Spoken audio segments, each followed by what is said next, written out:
All right, we're coming to life here. Good evening, everybody. 6 people already watching, 7 now. Appreciate you tuning in. We'll get started in just a couple minutes. Give a chance for the stream to pick up and get some folks in here watching. Thanks for being here tonight. Do me a favor.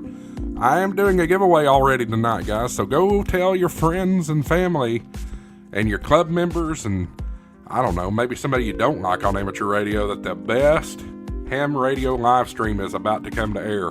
Get them watching. Share out the link. We'll get started in just a minute.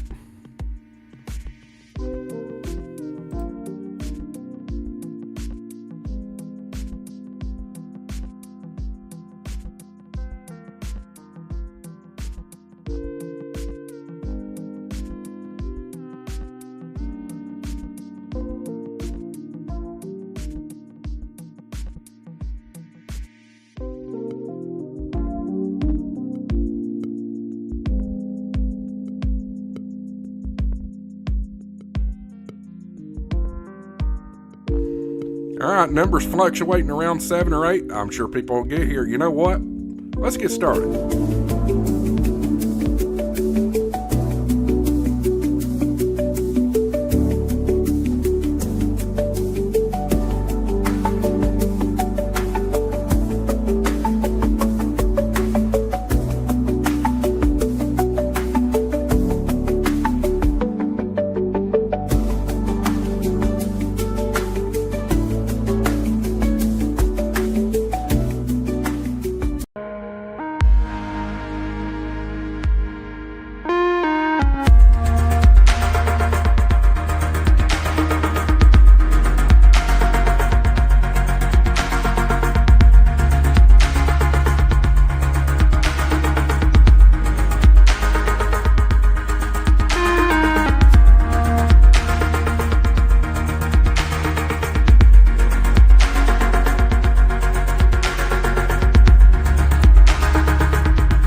Howdy, everybody. I don't know why I felt like I needed to say howdy. I'm like far from Western.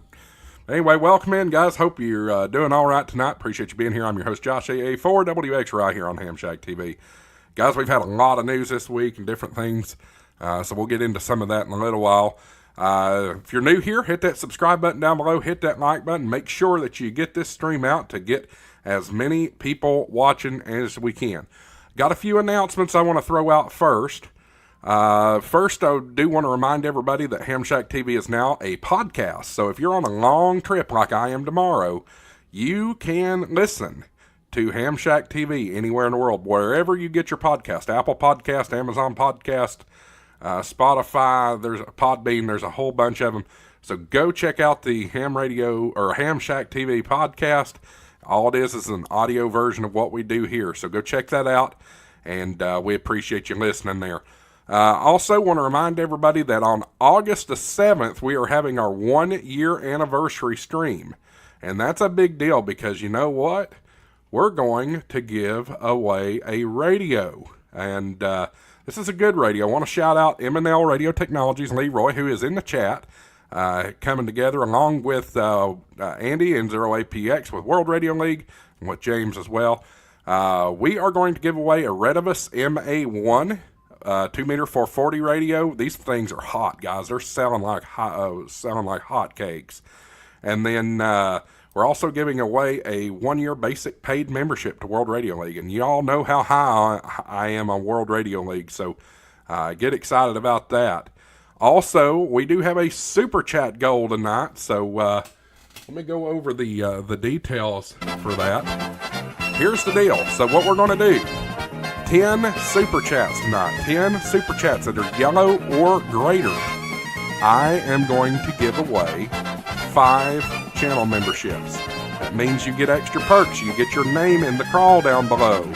You'll get special shout outs. You'll also get access to videos that are marked members only. So guys, make sure that you if you're interested in that, let's make sure we hit that super chat goal. 10 yellow super chats or better, and we will do that giveaway. All right, let's get to work here, and let's welcome in the team here. Here is Dave and Marvin and Andy and Michael. Good evening, fellas. Welcome in. Good evening. Good evening. As our good friend Vince Dion would say, good after evening noon, y'all. At least there's no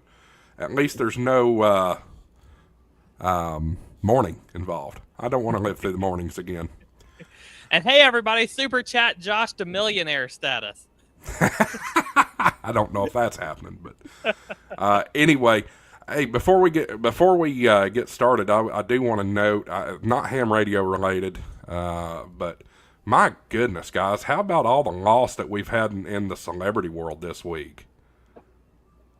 Ozzy, Hulk Hogan today, Chris, Malcolm Jamal Warner, Chuck Mangino, and Chuck Mangione, yeah. And somebody mentioned somebody else, Connie something, but I'd never heard of them. Talking about the guitar player for Golden Earring? Maybe. I've never even heard them either. So I know you've heard the song Radar Love. Oh, yeah. Yeah, okay. That's Golden Earring. That makes sense. So they were basically a one-hit wonder in the 80s. Nah. Well, it seems like the 80s was the decade of one-hit wonders, right? All right. But the greatest music came out of the 80s. Oh, yeah. Absolutely. Absolutely. When it comes to country and rock, yes, sir. 100% agree. 100% agree.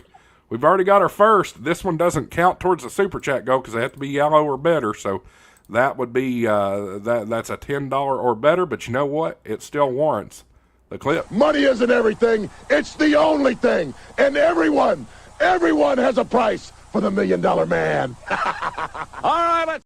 Adventures in Blind Videography, a good friend of the channel. Appreciate the 5 there. Just an old tip in the tip jar. Nothing really to say. Appreciate that as always.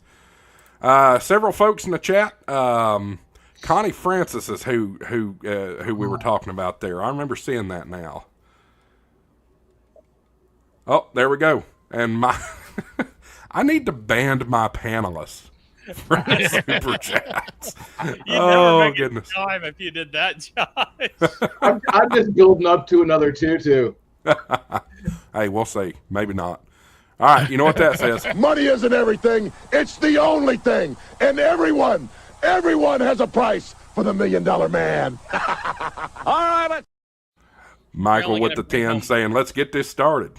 You're only going to bring home half a paycheck next about if you ban Jason from super chatting you. Yeah, right. Oh, that's right. But let's see here. Rob's in the house. Kelly's in the house. Was gifted a channel membership last week. So welcome, Kelly. Good to see you again. Yeah. Chris is in the house. Let's see. Who else? Leroy's in the house. KV3 YMG with M&L Radio Technologies. We appreciate them. They are the reason we are giving away that radio in a couple of weeks. So get excited about that. John, our new extra, which, by the way, we tested John on Friday night. He became an extra. So you know what that says. Congratulations, John. Got to play the ding for him. Absolutely. So congratulations, John. I know Josh does the cell phone beep for new people, so I had to find something different. Good job, John. Welcome in. He's not even Alpha Echo anymore. He's already been cleared in the FCC database. So way to go, buddy. Enjoy those new privileges. That's really got us about caught up. Got several of you watching. Appreciate y'all joining in. Let's see here. Where are we on the rundown? I think Andy is first. So we're going to get an update on World Radio League tonight. I know a lot of cool stuff is working its way through the pipelines. Andy is the World Radio League product manager. So, Andy, the floor is yours. Thank you, sir. All right, I'm going to go ahead. First of all, I'm going to share my screen.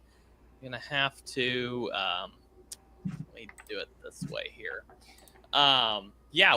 We're in the process of a lot of really exciting stuff, and we're gonna look at quite a bit of that tonight. But first of all, let me just kind of give you the quick rundown of what World Radio League is, in case you've never heard of it before. World Radio League is a beautiful and modern logging interface that's kind of expanding to be an entire ham radio suite of tools. So I'm going to go ahead and share a screen, kind of give you the tour. And Josh, if you get a super chat at any point here, feel free to interrupt me, and we can cover that quickly while if you need to do that. So, yep. Can y'all read that screen okay? Is that I've got a new massive screen, and so I'm trying to figure out scaling for screen sharing. Is that look okay? Is that readable? Yeah, it looks okay to me. Yeah. Oh, it's pretty Okay, decent. that's good. Okay, all right. So this is just our main homepage here, and you can see right here on the homepage, we've got live contacts on this map, this globe here. You can see these are contacts that have happened within the last few hours. You can hover over these lines, see different contacts. These are your recent ones here. Got some leaderboards, featured members, that kind of thing. And it's really easy, just right off the top. Just come in here and start a POTA activation, start a new general logbook, import a native. You know, you can go look at the contest page. We'll get into that here in just a little bit. And if you aren't a dark mode person, you just click that button, switch right over to light mode. So that's probably a little bright for the stream here, but I'll go ahead and leave it on dark mode for now. We've got ban conditions here, which is a fairly recent addition. This is really, really cool. Just a really neat way to visualize the A index, K index, and solar flux index. These will be green when the numbers are good, and they'll turn yellow during kind of fair conditions, and red if it's very bad. And of course, we've got sunspot number, signal noise, all that good stuff up here. We've also got this new addition here where you can view the U.S. band plan. Just, you know, if you're out, you need to double check where you're at, something like that. You can pop this up, and if you want to order a poster, you can purchase this right here. I have got one of these right there on the wall behind me. You can see it. These are really, really beautiful posters. Just really, really great addition to the shack. So, yeah, go grab you one of those. So we've got this call sign search here. So let's search for AA4WX. There's Josh right there. See here, we can look at his profile. We can send him a message in the community. We can scroll down here and see how many contacts he's been logging. You can scroll down here, see what awards he has, and some of his recent contacts. It's kind of a really neat overview if you want to, find other hams in your area or others that you know. Really neat, kind of a profile page there. You can take a look. So after the home page, we have the profile page. This is this is my personal profile page. We've got, you can set up your operating locations. We'll look into how those work here in just a little bit. You can edit your profile. You can set up your station in here. This is like your radio, your antennas, any station photos you want to set up. You can add those here. And then you've got, of course, your activity map. I can go back here to 2023 and see right when I got my license here, because that's when my contacts start in. I think I may have gotten my license a few days before that. I can't remember if it was right on that day or a couple days before, because I may have logged on paper for a couple days before I started logging electronically. But it's kind of a really neat way to visualize your contacts, over the course of months and years. And then, of course, you've got your featured awards here. You can go into your awards, pick one you want to feature.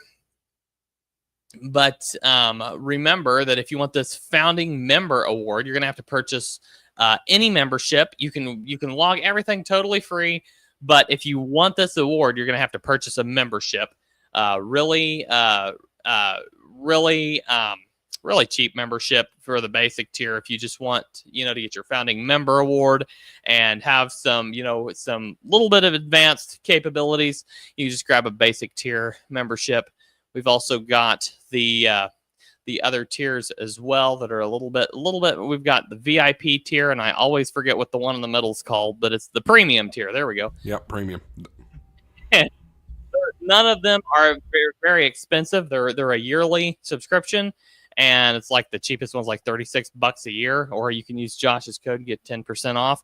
But they're really cheap memberships, and you get access to some really, really cool stuff. So I can also enter a biography here. So here's like my POTA. If you use one of these POTA iframes. There's a ham who's put together this iframe deal with your podestats. It's really cool. You can embed that here.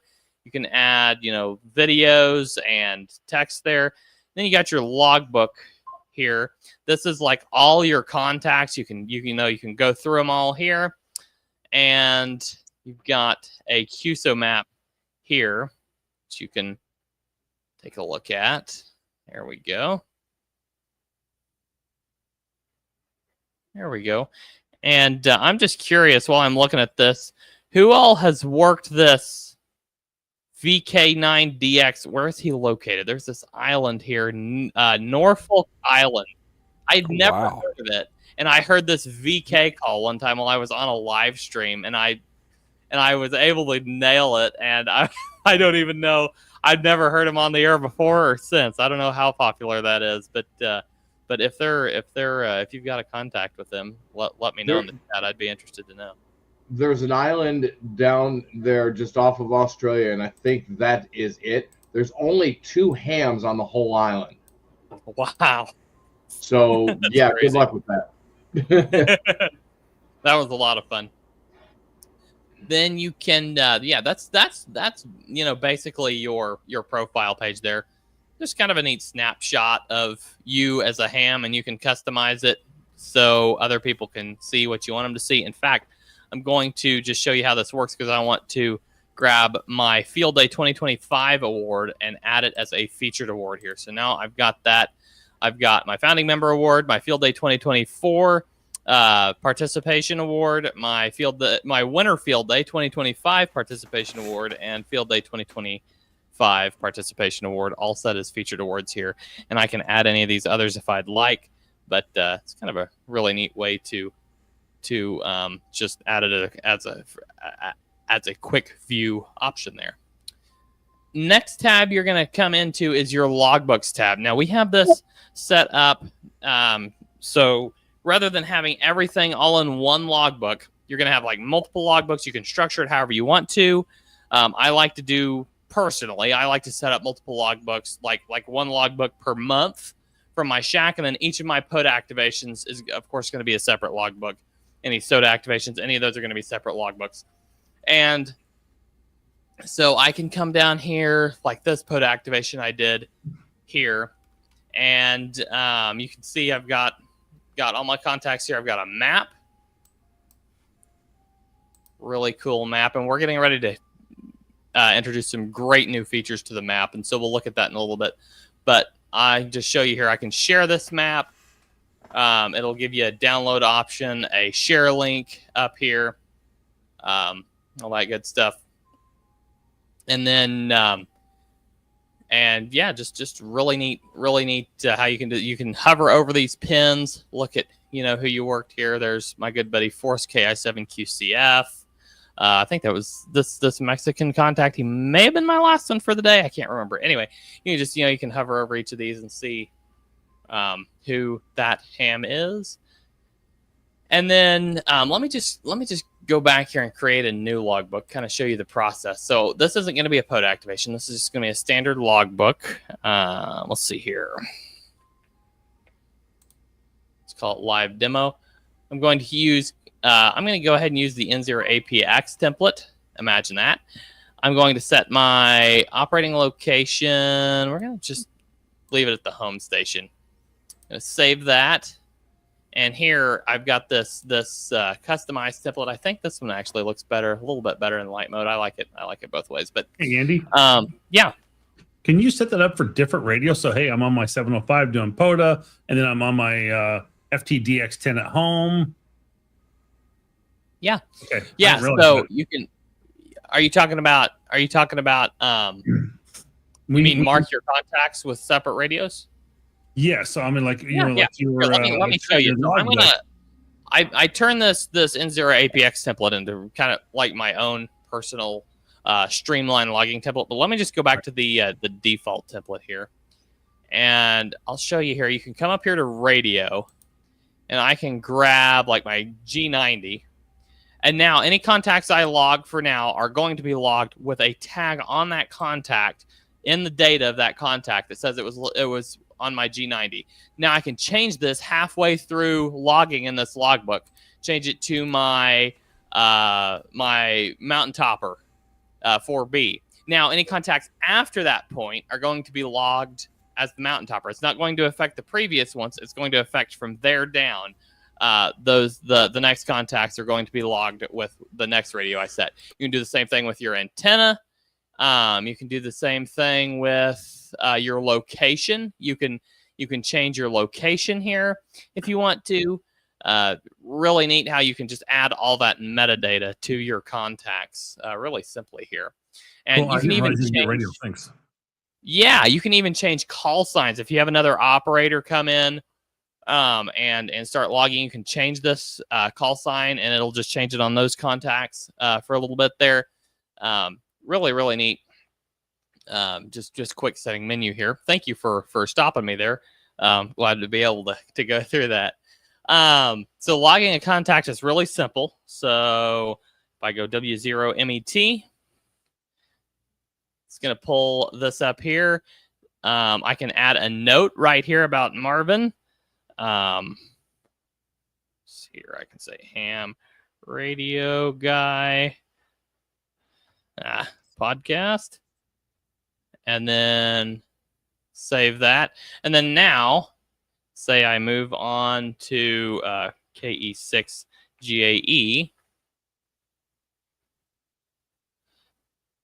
and you can see I've got 16 QSOs with Dave. I can click view here and look at them all in my contact list right here. But then if I hear Marvin on the radio again, W0MET, that note that I got from him pops up right here. And I can open this up, change that note, edit it, do whatever I want to with it. But if you want to capture something that you want to remember about that user next time you will work them, you can just add that as a note here, and it'll pop up in the little lookup menu here. So that's probably really good if they're like, hey, they're in a kayak, they were mobile, something like that. You might want to note specifically about their location at the time. Yeah. Yeah, you can even drop that just in the notes here. But if there's like something specific like about them that you want to remember, like, if you want to ask them, are you kayak mobile again? If you want to remember that they were the last time, maybe they are again, you can put that note here. If it's just a one-off thing, you can drop it in here. But if it's like a perpetual thing you want to remember every time you work them, you can drop it in here, and it will pop up every time you load their call sign. K9OL parachute portable or parachute mobile. There you go. So I'm going to go ahead and drop a frequency in here, but I only have to do that once if I'm staying on the same frequency. Then all I have to do is hit enter, logs the contact. I'll go KE6 GAE. And see it retains that frequency unless I want to change it manually. Now, if you're entering, if you've like handwritten down a bunch of QSOs and you want to enter them, you can always adjust your time and date here. If you're entering them after the fact, if they're in a POTA park, you can put that park here. If you want to if you're like doing a POTA activation and you want to auto spot, you can do that here. That sends a spot to the POTA page with your call sign and whatever comment you put there. So really handy. If you want to set their location, that's different from what the call sign lookup pulls. If they tell you like, hey, no, I'm not in Missouri, I'm in Illinois or whatever, you can change that here. Hey, Andy, quick question. I know I got all kinds of questions. So, but something I think the listeners might be wondering is, so you created this as a default log. You didn't create this as a POTA log. So if you do the POTA auto spot, do you have to be in a POTA log to be able to do that? Because it's not going to know what park it goes to auto spot, it's not going to know what park you're at based on the information you showed in the you're POTA. Definitely going to want to. I was kind of surprised that we recently redid our templates and somehow this one got added to our default template. I'll show you a POTA logbook here in a few minutes. It should be in the POTA. It will be in the POTA logbook. I don't know why it got added to the default template, but yes, you'll need to at least have an activity added here. Just want to make sure people are aware that they did put that in. And exactly. You'll at least want to have the POTA activity added with a location so that it auto spots correctly. Absolutely. If you want to remember your power level, you can add that here. You know, there's just all these options for metadata. Like I said, notes, those are like for one-off notes. And now I can spot myself or the other user to our internal cluster here. So we can take a quick look at that. We've got our spotting page here. Let me broaden this out a little bit. There we go. We've got our spotting page right here. We've got all these filters here. You can add all kinds of filters. Clusters, I can do POTA, SOTA, WWFF, all these 3DX clusters. You can filter by mode, by band. DX only, we can look at it in a map view. We can look at it in, of course, the card or grid view. And of course, I've got my window shaped a little funny here, so it'll here. Let me see if I can widen it out. There you go. You can see it's even more of a grid there as you widen that. Now, a recent addition is you can pause this. So if you don't want this to constantly refresh, you can just pause this and then manually refresh it at any time you want to. So that's a really handy addition. And also, we've got this little pop-out button. I know you won't be able to see it because it pops it into a separate window. Well, you got a pop-out button. So if you want to put your spotting page in a separate window on a separate screen or in a separate window on your screen, you can just pop that out really easy with this button right here. Pops it into a separate window, and you can move that wherever you want to. Stats page. This is just here. I'll come back to the stats page because I've got a logbook I can show you stats in. So the neat thing about this table view here, let me broaden this out. You've got your notes here. You can just hover over, see what notes were added on the POTA page or wherever it was spotted from. You can copy this directly to your logbook by clicking copy, or you can double click and it copies it. And when it copies that spot to your logbook, it auto copies the frequency and everything. Now, if I don't have anything in the frequency, so if my frequency field is clear and I hear somebody on the radio say, I hear WW5R, I'll tab over and you see it automatically pulls the frequency WW5R was last heard on directly into my logbook. So that way, if I hear him on the radio and he's on the spotting page, it'll automatically pull that. Now, if you've got a manual frequency entered in there, it won't override it because in case like you're running on one frequency and they call you, we don't want it to throw your log off. So we set it up that way. But yeah, it's kind of a really neat way to grab their frequency quickly. So let me go back to my logbooks here. Let me grab this POTA log I was looking at earlier. So if you go to stats here, you can see modes, bands, QSOs per hour. As a very low QSO per hour rate because this was an activation I split up like over morning and even afternoon of a specific day. So a very low QSO per hour rate due to that fact. But you can see I got 3 park to parks, 2 DX. Here's my longest contact right here. We've got 11 states and provinces. Kind of gives you just a snapshot. You can also pop that out into a separate window. If you want to just keep that up, it live updates as you're using it. So if you want to keep that in a separate window and watch those stats, you can, or you can share them just like the map. Gives you a nice share window with a download button and a copy link button. All right. Is there? I feel like I'm kind of bulldozing through all this. Is there any questions or anything we need to stop and cover before I move on?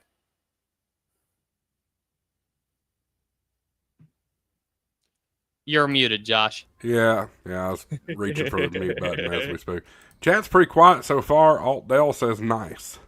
I will tell you something I've been playing with this week, and it kind of infuriates me in a sense. Not on your part, it's the competitiveness in me coming out. If you go under leaderboard, I have been competing in the state of Tennessee for this week's highest number. And every time I get up there, the next guy is right there. He jumps way up over me. It's so frustrating. But guys, if you are competitive, this will just infuriate you and make you want. Hey, look, you got the longest distance contact. I actually nailed that this morning. I think it was this morning. Nice. Where was here? Well, let's look at it. Wow, Australia. that's nice. FT8, yeah, FT8. Yeah. All right, that's cool. That's really neat. Yeah, But yeah, absolutely. you can see. Well, somebody else has jumped up over me too. I was And see number this- 2. See this fella right here, K4AZE? He's actually one of our team members now. So you might interact with him if you are in the community or our Discord. You might bump into Brad K4AZE, a really great guy. He's been doing a ton of work with user reports and that type of thing, and just absolutely killing it.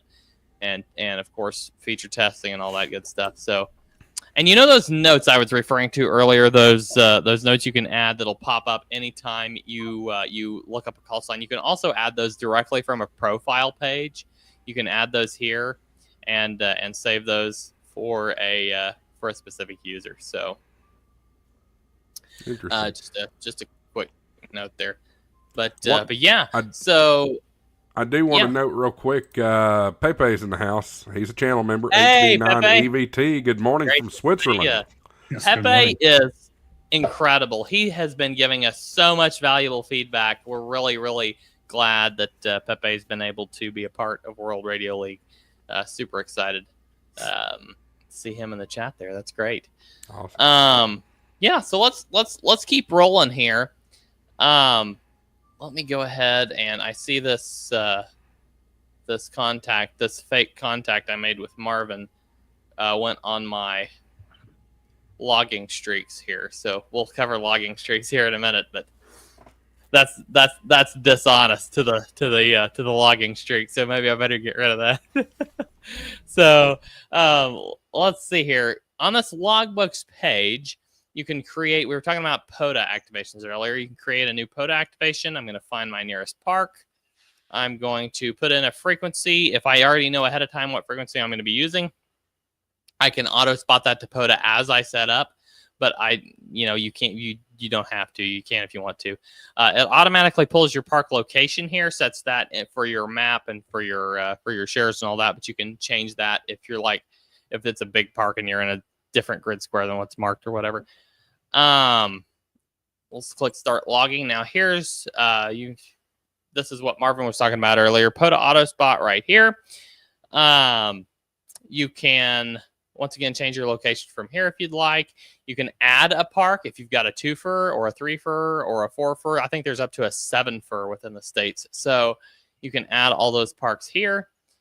You can also add them during the logbook creation, I think, if you want to. So really, Andy, quick question: if it is a 2-fer, does it create 2 different logs for you essentially when you're done?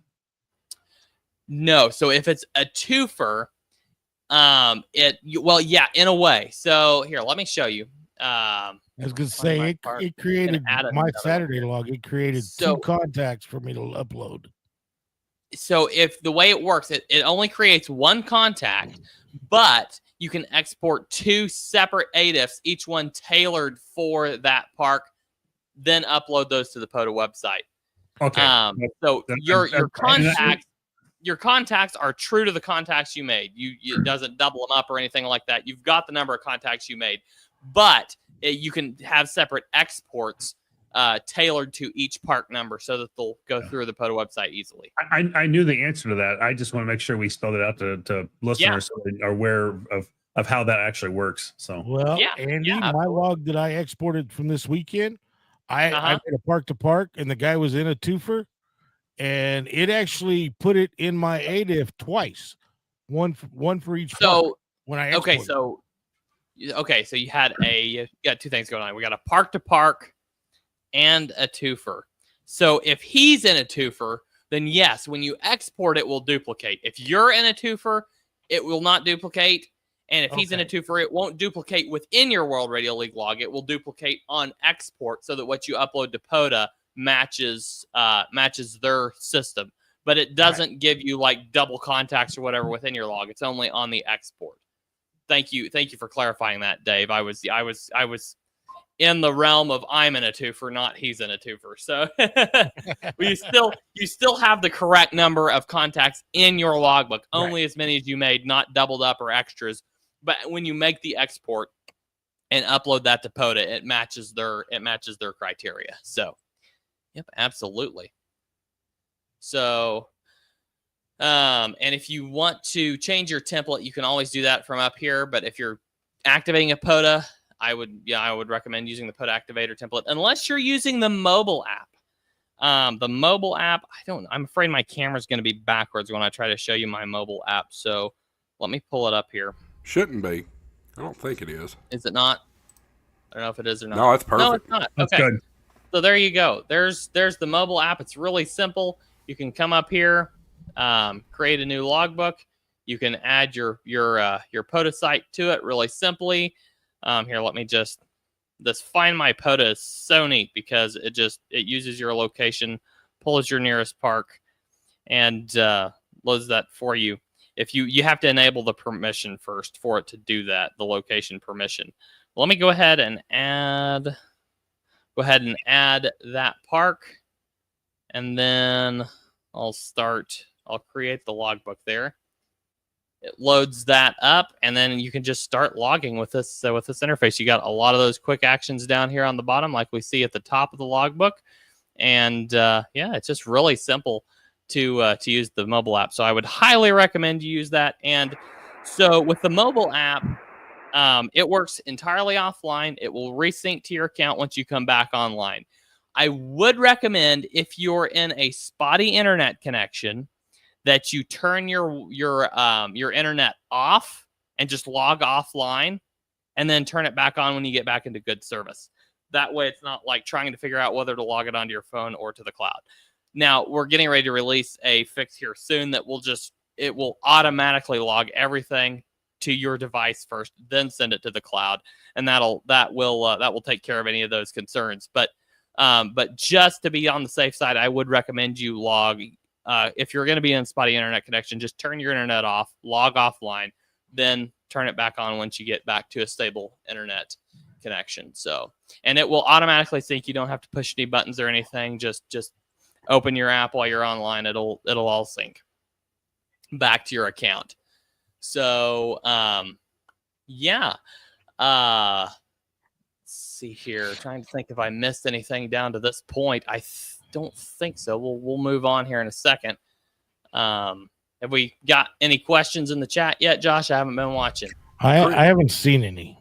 Okay, Chris just made a comment there. Cannot wait till there is a PC app. I know that is highly anticipated. It's coming. Now here, let me just give you the quick TLDR of this.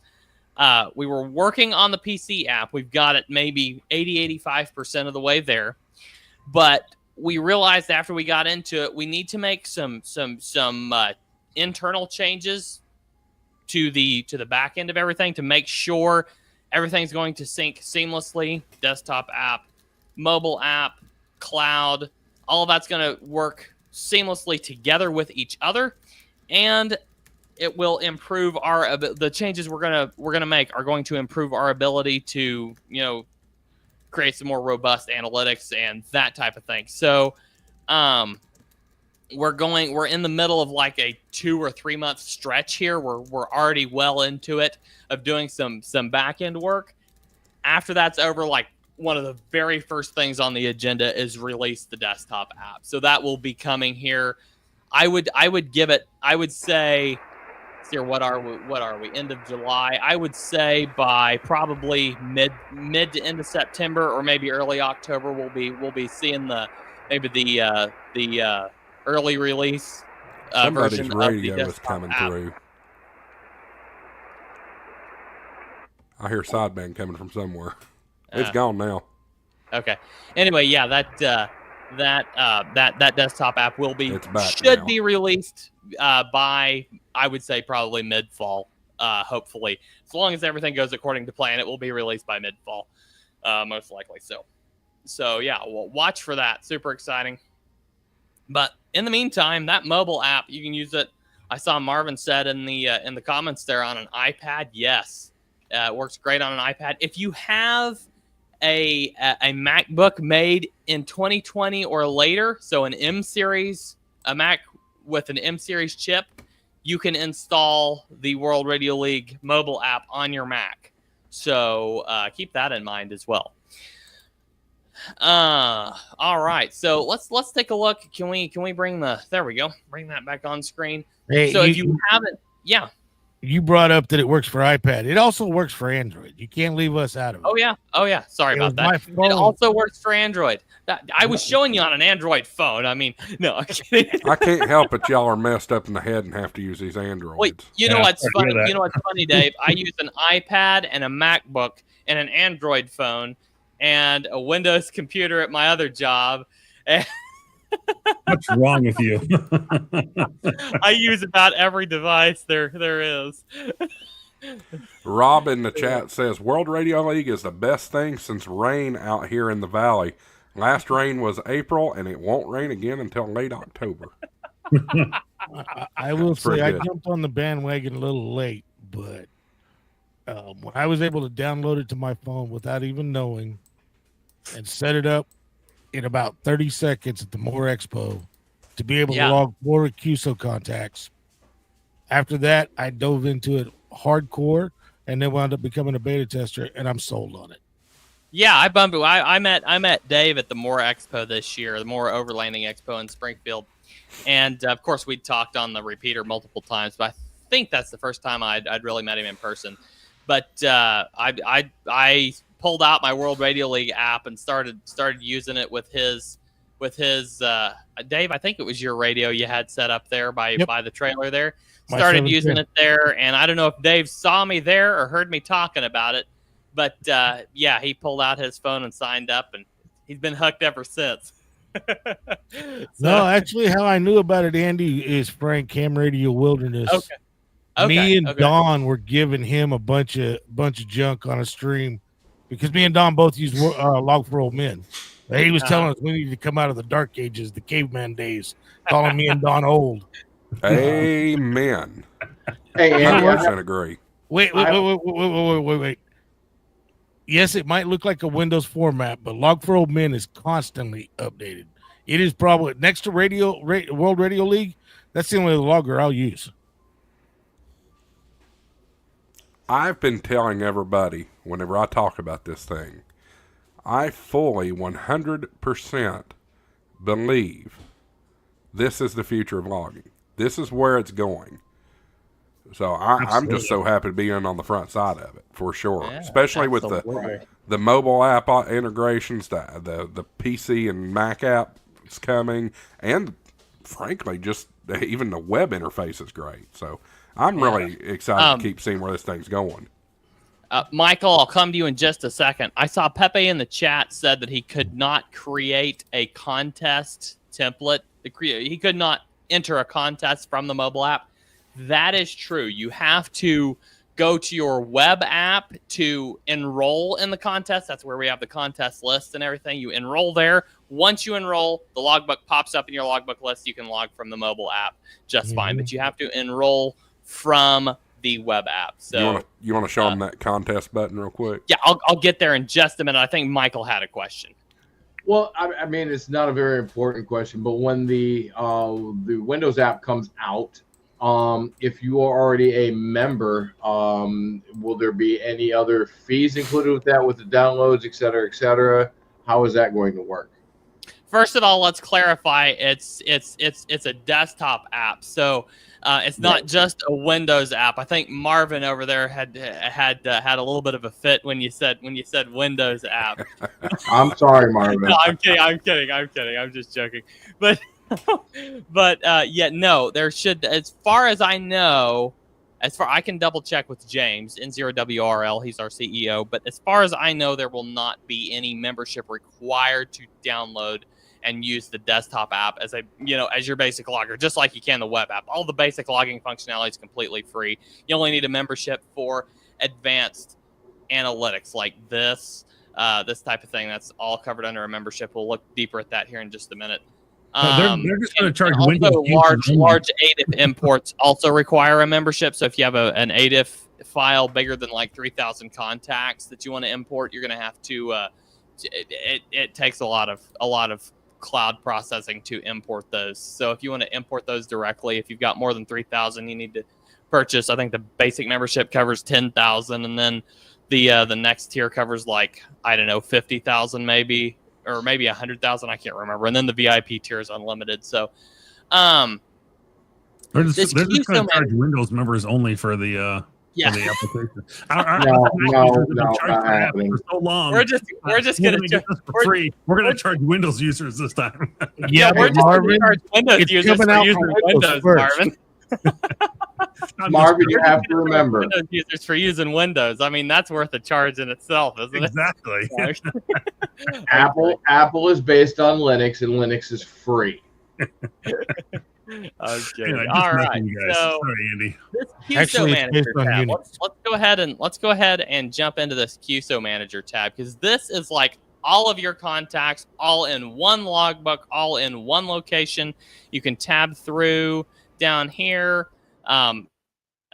If you try loading all these in one page all at once, it takes a long time since it's cloud processing. So I don't know if the desktop app will handle a list like this probably a little bit easier. But in order to make it fast and responsive, we put 10 per page here. So, or I guess 50 per page, because you can scroll down here. But and my screen is huge, so the scaling is a little bit odd. I have a 43-inch 4K monitor, so scaling of about anything is going to look a little bit odd. But but anyway, this shows your 50 at a time. If you want to make edits, make changes, do anything, QSO Manager. This is of multiple contacts. QSO Manager is where you're going to want to do it, because you've got all these filters. You can filter by confirmed contacts only. This shows all my confirmed ones. You can filter by, I'm just picking random stuff here. You can filter by logbook. You can filter by import. Like if there's a specific import that you say this import here, I made a mistake and I want to change the location on that. So I can select all. I can bulk edit details. And it looks like there's only one contact in that import. But here, let me grab a different import so I can show you a little bit better how this works. Imports. Let's grab this one here. Apply. There we go. So bulk edit, select all, then bulk edit details. Then I can change what logbook they're stored in. I can change the location. I can change the radio, and it does. You can manually select just a few of them. You can filter by pretty much anything you want to filter by. So really neat there. You can even filter by date. We have a date filter here. So you can filter by basically anything you need to filter by. You can choose what columns you want to show and hide, reorder them here, keep this really organized. So that's where you're going to want to edit your contacts in bulk from. If you have like a single contact and a single logbook that you want to edit, you can just grab that contact, click the edit button, and then make your edit there and update it. So let's see here. Activity log. This shows all your bulk edits, your logbook merges, your exports, your imports, all that stuff shows up here. So if you want to go back and take a look at one, you can see what you changed when you changed it. Looks like that one was something different. Let me grab this one. There we go. There's an export that I did. You can re-download an exported ADIF if you want to, if you need another copy of it. You can, let's see here. Let's see if I can find an import. Here's an import. You can view the QSOs from an import. You can download another copy of the imported ADIF. You can view QSOs here. This just opens a filtered QSO manager view of just those contacts. So really handy. This QSO manager paired with your activity log is just a really powerful tool for working with all of your contacts as you need to. I think that covers the logbooks tab. Yes, Josh? I hit something on accident, fat finger. No worries. All right. Shameless All plug on myself, I guess. Yeah, there you go. There you go. Everybody, like I said, super chat Josh to millionaire status. All right. So nextly, we've got the analytics Andy? tab. Now, this is something. Yeah. I just had a question about the bulk editing. Let me see. You mind if I share this real quick? World Radio League, mine real fast. Oh yeah, no, that's fine. That's fine. Because something didn't make sense as you were going along. Yeah. Okay, so I'm in the bulk editing. This was my first POTA activation. These Okay, 10. hold on just a second. Josh, do you want to pull mine off and put his up real quick? There you go. There you go. Okay. You see it now? Yep. Okay. All right. So this is my import from Polo, and this is my very first POTA activation. Now you can see I have, but when I go to bulk edit details, I don't have POTA location or some. What am I missing? Click the My Activities button up there. My activities. Okay. There you go. That's where you can add all your POTA sparks, all your soda summits, all that can be added as tags right there, and then that all goes into your into the details. And then also on the logbook, if you want to be able to export that from there and send it to POTA, you can also go to the logbook itself and add that as an activity in that logbook so that it gives you the ADIF export option as well. So yeah, I have a quick question. Nice. Okay. Activities, can we add mobile to that list? Is that something we have to do, or is that something you guys have to do? Can you say that again, Marvin? Yeah, like mobile. If let's say I want to know every time I go mobile and I'm making a contact, can we add that as an activity? Yes. So activities are for like programs. These are like structured programs. This is where you add your parks, your summits, your islands, that type of thing. Now, if you want to tag one as mobile, you can change you can set yourself up a location that's labeled mobile. And then just make it as granular, like just set it for the state of whatever, and set that as your location. Then you can just add that location, tag so you it can there. track every mobile contact as you go down the road. Yeah. Yeah. So I have if I go into here, I have a here, that's activities. Let me go to my. Here we go. So if I go to locations, I think I have a saved location. Here, let me just add one real quick here. I can put new operating location and label it mobile. And then you can see here I've got this mobile location option. And then I think, well, let me just save it like that. No, I need to enter a country. So if I go in here. That's what I'm saying. If you're going to be mobile, you can't really have a specific address or location or grid score because if you're crossing 3 or 4 states. The first thing that popped in my mind, and this is a cool discussion and probably a good discussion for the devs side of things, but what would be cool is if you could create a mobile logbook and every time you submit a contact, it'll pull your location, especially if you're using them like the mobile app or something like that. Like if you turn your location settings on in your phone or iPad. Yeah. We've thought about doing that before, like tracking your location as you're logging. That's potentially a future option. You can save this as a location tag. I definitely get what you're saying if you want to keep track of your mobile ones, and they're not going to be from a specific location, so they're not going to show up right on your map. So yeah, that's probably honestly it's something we've discussed, but we haven't implemented that yet. So I'm always down for feedback. Let me write that down. I can send you a message tomorrow too. Track mobile. Well, Andy's writing it down, so because I was just getting ready to jump into the beta channel and make that suggestion. There we go. And guys, if you have a suggestion, you can always click the send feedback button. Well, it opens a new tab, takes you to the community. So I can't. Here, I'll show you here. You can look. This is our community, you can get in here and create a new topic, add a suggestion, or if you want to report a bug that you find, just click this report a bug. If you can use Loom, it's like a screen video recorder that helps us. Just record that Loom video, drop the link in your bug report. That helps us out a lot to see exactly what's going on, and then you can add those details in here. So, but yeah, did you have any other questions, Michael or Marvin, about that? No, I just think about mobile operation. That's all. That's okay. Good. All right, no, yeah, the mobile operation is perfect addition. Yeah, we'll definitely look into that. Well, Analytics tab. This is something that you're going to see. Go ahead, Dave. I was going to say, I got a quick question. I don't know. I think I've seen it in the beta channel, but I found a bug this weekend, and I don't. Before I report it, if you got two operators working the same park and they're in World Radio League, it's only confirming one. Is that something that's already being worked on?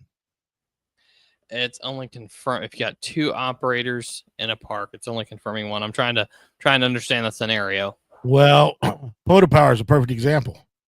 It only confirms Vaughn. It doesn't confirm Julie as a contact. But you're logging them both? Yep. Oh, I'll jump into the beta. I'll jump into the beta channel. They're logging in one logbook on their end. So, so they're all when they're out in the park, they're only logging on in one logbook. When they get home, I don't know if they're copying them over or how they're handling that. When they're in the park, they're only logging in one logbook. One of the additions that we're wanting to implement soon is multi-op logging. So you can log two operators at once from a park, but they're currently only logging in one logbook. That's what's going on. So to that point, they're not updating the log. Yeah, apparently. So to that point, Andy, let me ask you this. I know there are certain restrictions when you do import an ADIF. What if, in the instance of Vaughn and Julie, what if let's say Vaughn exported his ADIF, gave it to Julie to upload to her World Radio League? Well, would it still confirm? It'll still confirm for sure. Yes, absolutely. But the way we're wanting to fix this is multi-op. You can set up your activation with two operators, then all the contacts go into both their logbooks and you move on, and it all confirms. That's what we want to do eventually. We're not there yet, but we're wanting to implement that. So yeah, because I understand what he's saying, but they're both actually logging their contacts, but they're doing it on the same device, and I think that's what the problem is. Yeah, that's what Ham2K Sebastian has that in his log in Polo. You can add two loggers or two operators, and then it will export each one individually. So cool. We're actually planning on making it better on both ends. So the activator side, two people can both have their call sign on the logbook. It goes to both accounts. This is what we're wanting to do. It'll probably be, I would say, if we're looking at when it's going to be released, it'll probably be sometime after the desktop app in September or October. But that's what we want to do from the operator side or from the activator side. From the hunter side, you should be able to do something as simple as either comma separate the call signs or click a button and add a second call sign. And then they both log with all the details, and you don't have to enter the details twice. That's nice. That's the goal. So that would be awesome. Absolutely. Yeah. All right. So this analytics tab here, this is something that's going to be under your paid memberships. So we've got, you can see, how many DX contacts you have, how many you've got confirmed. On my way to 100 DX, looks like I've got 80. Hold on. Let me look at this. Not confirmed 82. I've confirmed 6. So I've got 88 total. And I've confirmed 6 countries. And I'm looking to confirm all the rest of these on here. Now, if you get to 100 before you confirm 100, if I'm not mistaken, you do get a 100 DX award. It just doesn't have that extra confirm tag on it that you'll get once you confirm all of them. So you'll get an extra, a really nice confirmed award once you confirm. Is that confirming through World Radio League or QRZ? Yep. That's confirming through World Radio League. Okay. Yep. You can break this down by CW, digital or phone here. And then you've got these stats kind of in numbers down here. You can see this a little bit. Hey, Jacob, great to see you. Jacob is a really good friend of World Radio League. He goes back a long ways. Him and one of his neighbors, Rodney, down there in Texas, they're really, really great friends of the. They've both changed their call signs since, and I have a terrible time remembering. I can tell you, I can tell you Rodney's old one. I might be able to remember Jacob's old one, but they both changed them and gone to extra, so hard to remember. But anyway, here's kind of your breakdown of QSOs by country and how many have confirmed and all that good stuff. So you can just scroll down through here and see all the list of all the contacts you made with all the countries and all that good stuff. So you've got the same kind of board here for U.S. states. See, I've worked all 100. I've confirmed 20, or I'm sorry, all 50. My math's off tonight. I've confirmed 20. And once again, same board here. You can scroll down and look at all those details. How in the world have you not confirmed Missouri? Not confirmed Missouri? I don't know. That's because the contacts have been on 2 meters. That he's got me in the logbook would be VHF and UHF. Is that only looking at HF? Let me look here. Let me see if I've got any. I was just poking fun, but yeah, I think we found something here. Here, there we go. I have some 2 meter. 47 in Missouri. See how many of those people have logged them. I don't have 2 meters logged. You don't have 2 meters logged? Okay. No. There's a lot of people out there too that don't log 2 meters. I don't know why. That's why I'm not getting any confirmed. I'll log simplex. I'll log single sideband. Most of the contacts have been on repeaters with Andy on VHF and UHF. Absolutely. And that's fair. Real quick, Andy, we're at the top of the hour here. Just want to do a quick reset. Good evening, everybody. Welcome back to HamShackTV. I'm your host, Josh A4WX.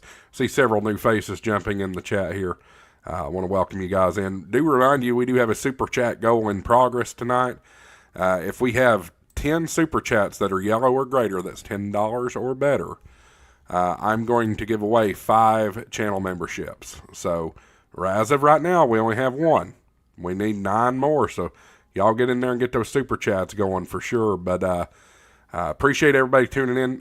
Tonight's Andy's night. We're letting him bring us some updates on World Radio League and introduce the product to some of you folks. I totally believe in World Radio League. I think it's a great piece of software, webware at this point. But oh boy, here we go. Tortoise is giving Dave somebody a free membership, and who got it? Dave. Hey, UTY. I thought he was already a member. The problem is with these memberships, even if you're a member, they can't just hand it out. It's an algorithm. So yeah, guys with already have memberships, they'll get a free membership. So he's got an extra membership now. Who's got the extra? I see Jacob. I see Jacob in the chat says Rodney standing next to him and said to tell everybody hi. So hi, Rodney. Hey, Rodney. Well, congratulations, Dave. You got an extra month there. But it is a super chat gift, so we got to do it. Money isn't everything. It's the only thing. And everyone has a price for the $1 million man. All right, let's. And we appreciate Tortoise for doing that. Appreciate him hanging out with us tonight, filling in for Jason. Well, Jason, yes, and Jason wasn't who I was thinking of. I was thinking of Nolan. Nolan's not with us tonight, but that's all right. But anyway, guys, again, thank you for tuning in tonight. If you are interested in World Radio League, the great thing is, and Andy will tell you this too, it's free to try. You don't have to buy a membership whatsoever. It's free to try. It's free to absolutely use, absolutely for your whole logging experience. If this is the first thing you ever use to log with. You just go into it, start logging for free. And if you want some of those advanced features, by all means, the memberships are cheap. But if you don't need any of those, totally free. Totally free. Even cheaper, because I have a discount code for you. HamShackTV 10, guys. Absolutely. All right. Yeah, that extra 10% is, makes it well within your budget, I'm sure. Absolutely. Right. WorldRadioLeague.com and use coupon code HamShackTV10. You'll get 10% off. Andy, take it back away. So, guys, you have entered into the World Radio League takeover of the HamShack TV stream. So this is now the World Radio League TV live stream. So thank you, everybody, for joining us. I'm going to have to renegotiate with James for that. Boy, you just got Andy in trouble. It's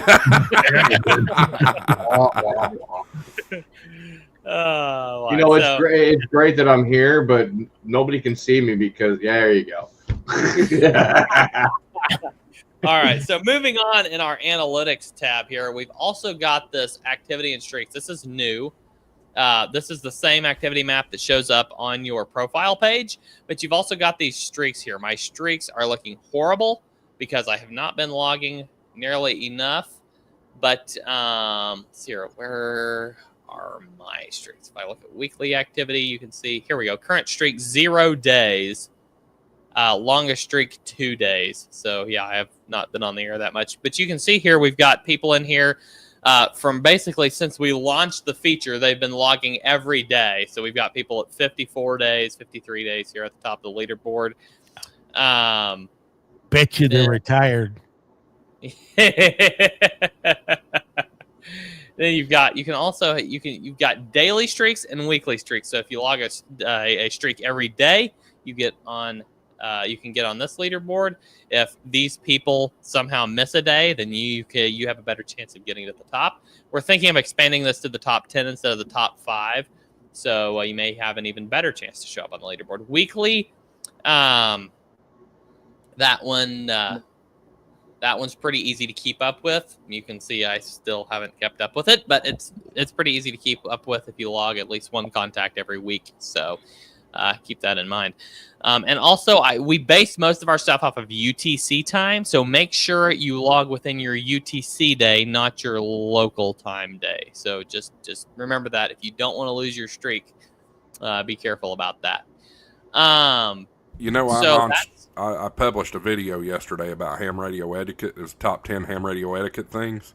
I should have added that as one of the etiquette things. Use UTC, guys. That's synonymous worldwide.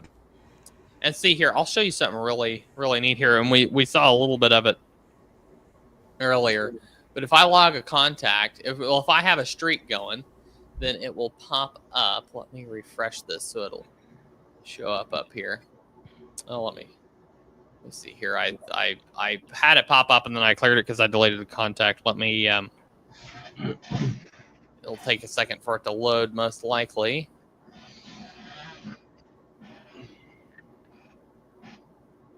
Dave says, LOL, thanks to you. You're welcome, sir.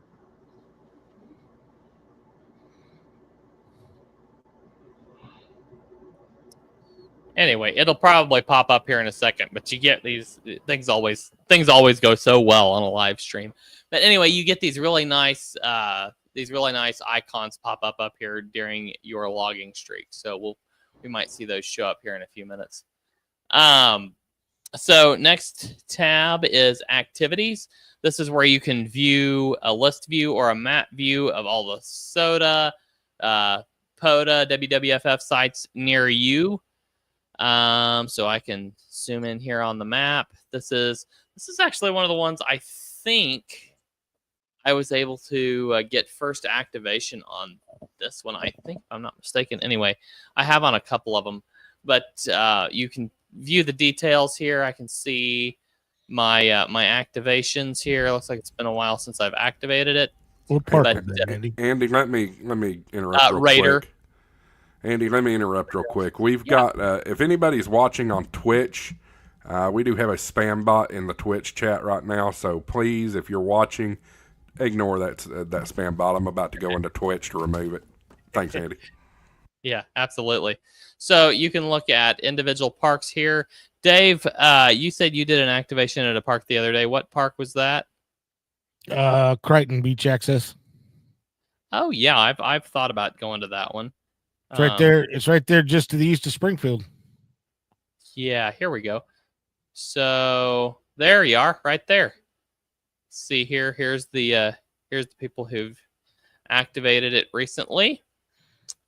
There's the hunters, the last few hunters, and you can open it in like your Google Maps and navigate there really easy, or you can start an activation straight from here, and you can go find it on the website. So Jason's number 2. The first World Radio League user to activate this park was KC5HWB, Ham Radio 2.0. So I think he must have done that around the Moore Expo. Yeah, he just did that back in June for the Expo. Nice. So, all right.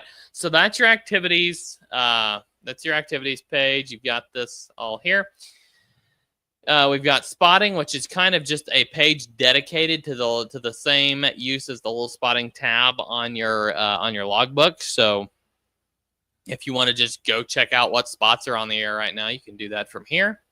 Leaderboard, we looked at this a few minutes ago. You can try to get on the overall weekly leaderboard here by mode or longest distance, most DX overall.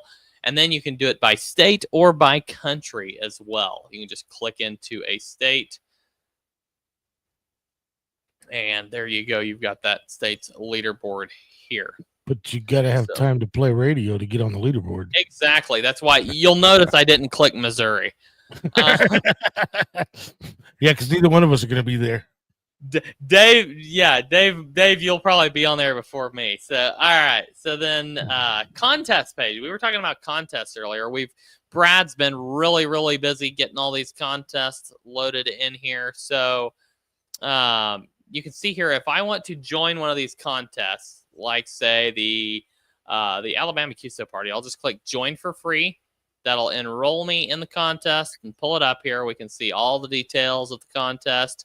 I can, see contest statistics as people start logging. We'll pop up on the leaderboard here. We'll have statistics. We've got a map of all the stations that are enrolled and will be on the air.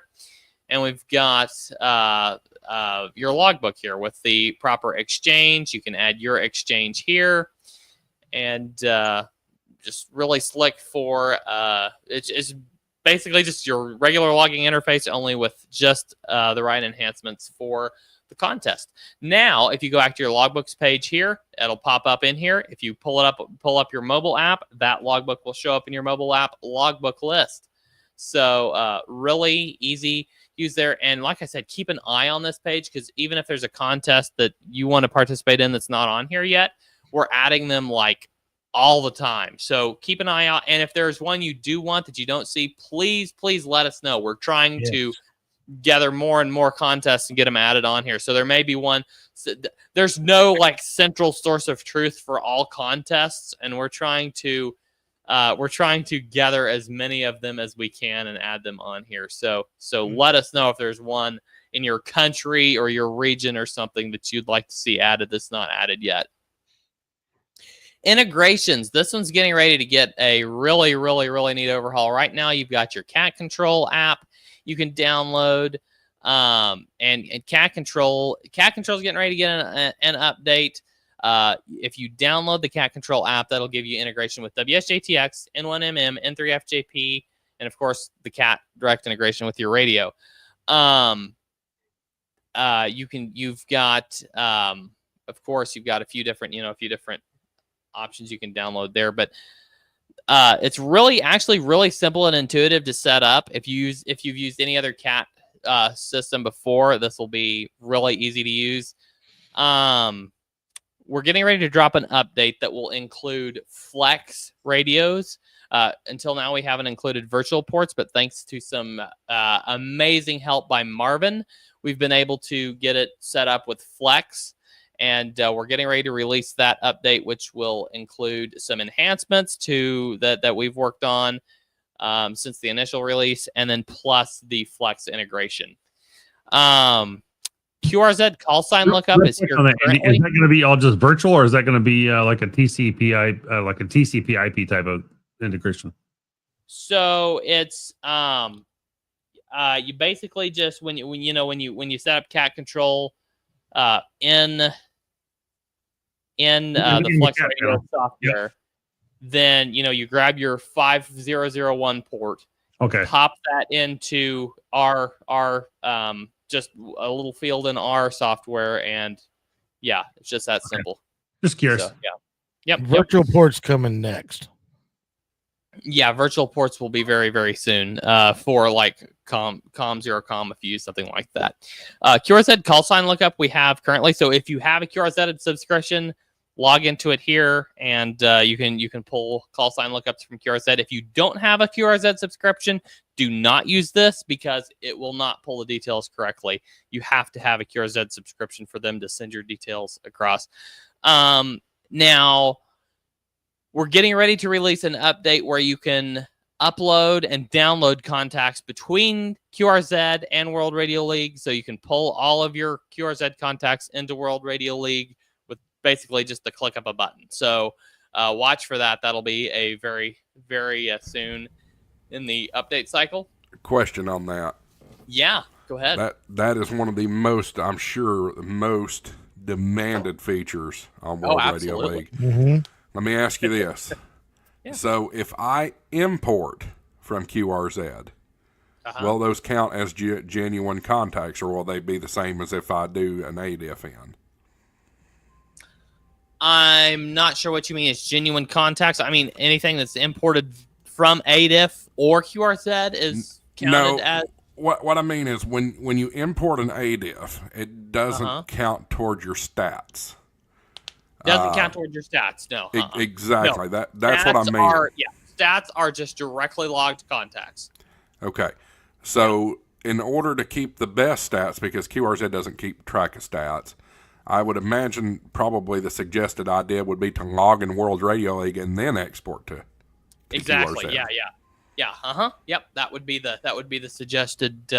suggested method for sure. Mm-hmm. That's most likely what I'll end up doing, because that's what I do currently with all my other logbooks. Like when I'm logging through other apps, I just send it right to QRZ when I'm done, and that's where I keep that's kind of, I'll call it my cloud backup of everything. At least it's being stored somewhere else. Yeah. If my computer crashes, at least I've got a file somewhere else I can go pull it again. Yeah. And that's the nice thing about World Radio League is that the cloud is our central source of truth for your logbook. So if you're in the middle of logging something, your computer crashes, it's in the cloud. If you're online and logging while you're online, it's in the cloud. It's stored. It's safe. So that's the nice thing about using World Radio League as your main logger anyway. So yeah, absolutely. Well, anybody that's in IT too, when they get the desktop app done, it's going to be tied into SQLite, so you can actually set up a database yourself and have another backup for logs. Yeah, absolutely. So keep an eye out for that QRZ integration. I think we're in the middle of working on a Logbook of the World as well, so that might be coming too. We looked at the community chat a little bit ago, but that's just basically where you can interact with a bunch of other World Radio League users. You got the Find Members Near Me function where you can kind of zoom in on a map, see other World Radio League users in your area. So, Dave, I don't know exactly. Sierra, you're in Rogersville, aren't you? Yep. Or are you? Okay. I'm not showing. I don't know. Anyway, it doesn't. It usually doesn't show your exact location, so it may be off a little bit. I'm not sure. It's we have that exact location note up there, so it's kind of just in the general area on the map. So, but anyway, you've also got a globe view here, so you can kind of see users around the world. It's kind of neat. And then you've got the list view, of course, which is the simplest way to do it. You can search by call sign, all that type of thing. So, and then we cover the report a bug and the send feedback. So, guys, questions, I'm going to, well, first of all, I'm going to just show you a couple of things real quickly here in our testing environment that will like be released really soon. Some really exciting stuff here. So here's our, let me just go ahead and show you the integrations here. Hopefully I don't spill my QRZ API key all over the place. I don't think I will. No, it's in here. It's in the settings here. You can just connect with your QRZ account here, and then link it, and you've got your import, your export. All that's really handy right here. You can even auto export. So as you're logging contacts, they send automatically to QRZ. So that's there. Yes, sir. I love that idea. That is a great idea. I love that. Yes. Well, that's I kind of pushed Brad on that one. I think I bugged you about it too, Andy, because Log for Old Men, it actually automatically uploads to QRZ. Yeah. And our developer, I think he was extremely receptive to that idea. He was, as I recall, he was like, "Oh yeah, that'd be a great addition there." So, and yeah, we've got 3. Just shout out to our development team. We've got 3 absolutely insanely good developers on the team, and they're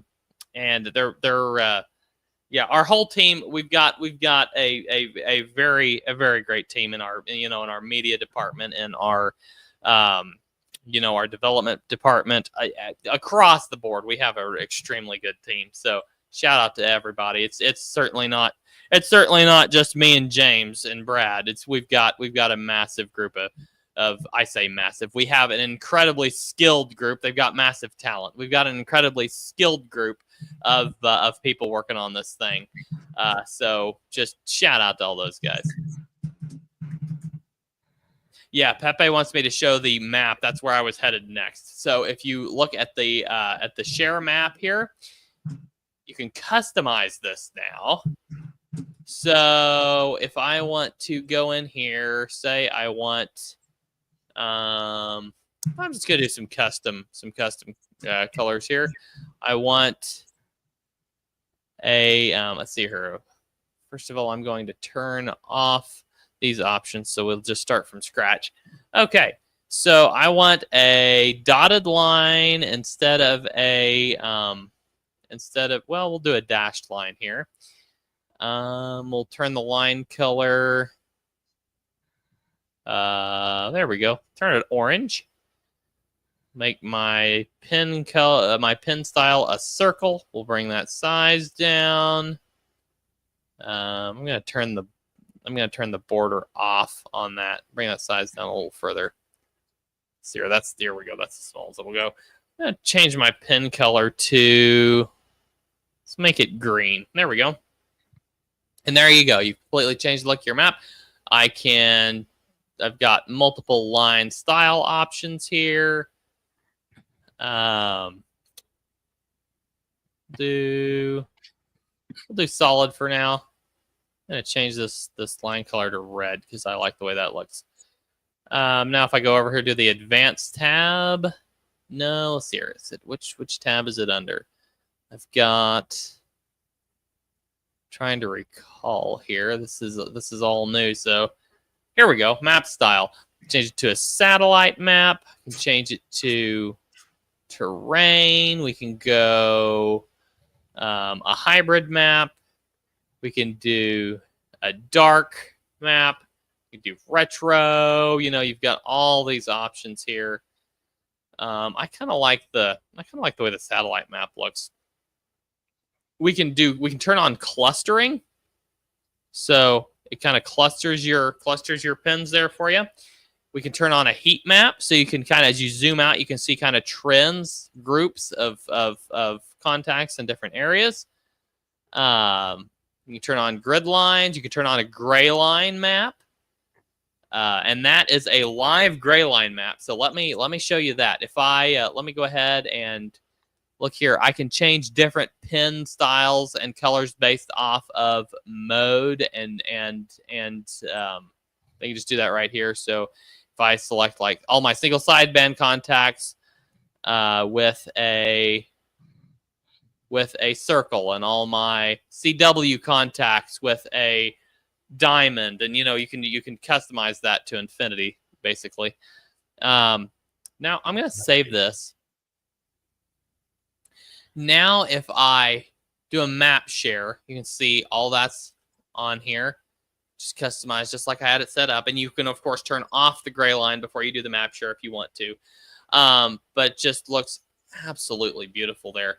And then if I want to pop out, we can now pop out the map view, and I'm going to share that tab because this just looks so cool. You can put this on a separate screen here. This pop out map.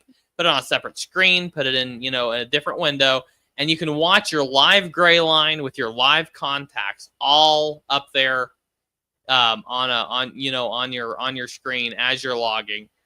It just, oh man, the developer who's working on this is really good with these. He's the one who designed our map share and everything initially, and he's really good at these design style things. So, I'm super excited, but you can tell by just how I'm approaching it how excited I am about this. But anyways, that's kind of what we've got coming right away, and that's pretty much. I think I've covered pretty much everything.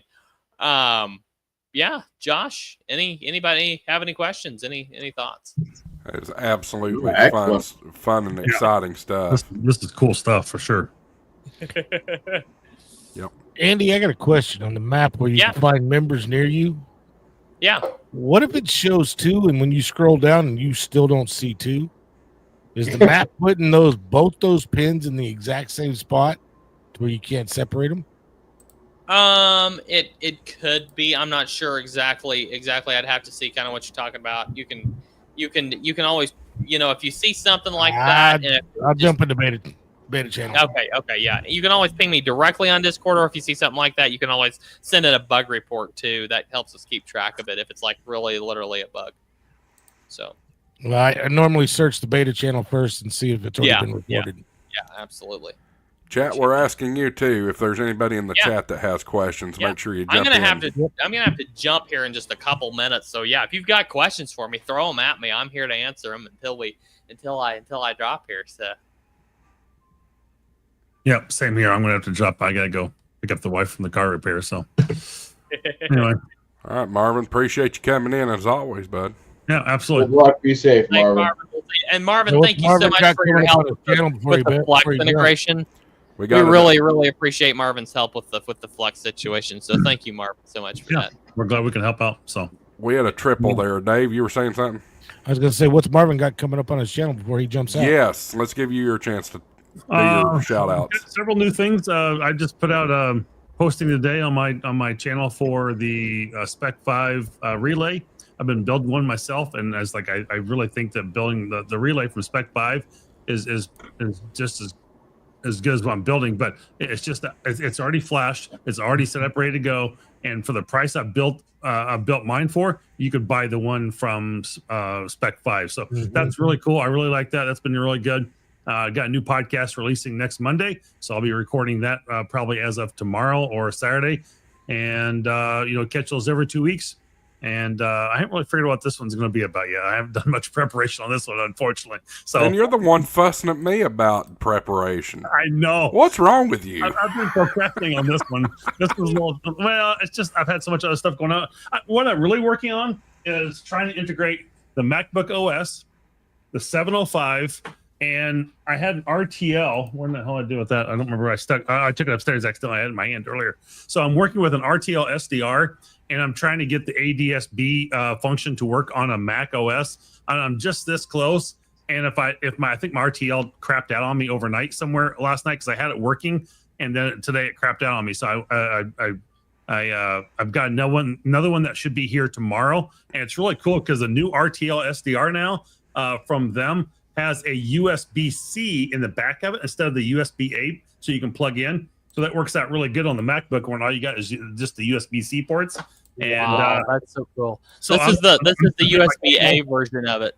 Yeah, this is the USB-A version of it. Plug into the RTL SDR and stick that on the other end of your MacBook, and you're good to go. So I'm really trying to work on that, and I just got somebody gave me a 2-meter vertical today that for free that I'm going to be using a little bit more with on that. and I'm trying to set up more of the WinLink. I've actually figured out how to install a program called Crossover with WinLink Express on the MacBook. So just getting in some final testings and trying to figure some of that out too. So that's what my major projects I've been working on. There you go. So get rid of the USB-A portion and just plug the USB-C cable into that. And that's so cool. So that's their brand new version they just released here not long ago. So why did you have to tell me? You can actually find it on Amazon. So it should be here tomorrow. You're making it too easy. Go find it on Amazon, he says. You had to tell me. Now I got to go get one. No, I'll send you a link for it. Thanks. Help support my channel here. Marvin, do you absolutely have to jump this minute, or do you want to say something about this 70 centimeter stuff we were going to talk about? I don't have a lot on that one. I don't have a ton of knowledge around it. I'm gonna have to jump, guys. Thank you so much for letting me talk about World Radio League, and really super excited about what's coming up. If you have any questions about World Radio League, feel free to. If you're in our Discord, then jump in there and holler at me. If you're in the community, at N0APX will summon me. So feel free to holler at me there. Thank you, guys. Feel free to reach out if you have any questions, anything at all. Appreciate y'all. 7-3. See you, buddy. Thank you. Andy. See you next week. So this 70 centimeters, there's a company called SpaceMobile, and they are trying to encroach basically into our space in about the 430 megahertz band. And they've already been kind of knocked down a little bit from the European Union. They were encroaching on that a couple of years ago, and they was told to knock it off. And so now I think they've kind of come over to the U.S. and they're trying to invade us here. I believe the petition was good through the 21st or 22nd with the FCC. I think that time is up now, but I don't know where that's going to go and how that's. I think we're going to probably retain our space there a little bit, but I don't really know how that's going to go this time. And I haven't heard, of course, I'm going to say it. I haven't heard jack from WRL on this, so no surprising. So we'll see where it goes. So it is important to note that they do have an experimental license already issued, Whiskey Papa 2 X-Ray Romeo X-Ray, which is interesting. Isn't Whiskey Papa Puerto Rico? Well, the problem with it too, it's issued, but we're secondary in the 430 to 440 megahertz already. That's a good point. They let them take that over. We lose satellites in 70 centimeter band. Right. So Rob, KB6 JFL says ARRL finally got involved. Funny after a phone call from me. So I definitely don't want to argue here, but I'd like to know how they actually got involved, because words talk. I want to see some action. Yeah. They could tell you all day long that they're going to get into it, but are they really? Yeah, because I hadn't seen boo from them on this, so I'm kind of curious. This thing, they kind of hid this thing the FCC hid this thing very well, because even AMSAT didn't find out about it till here just recently. But it was out. I don't know. I want to say something was published about it about a month or two ago. So anyway, go ahead, Josh. Michael was about to say something there.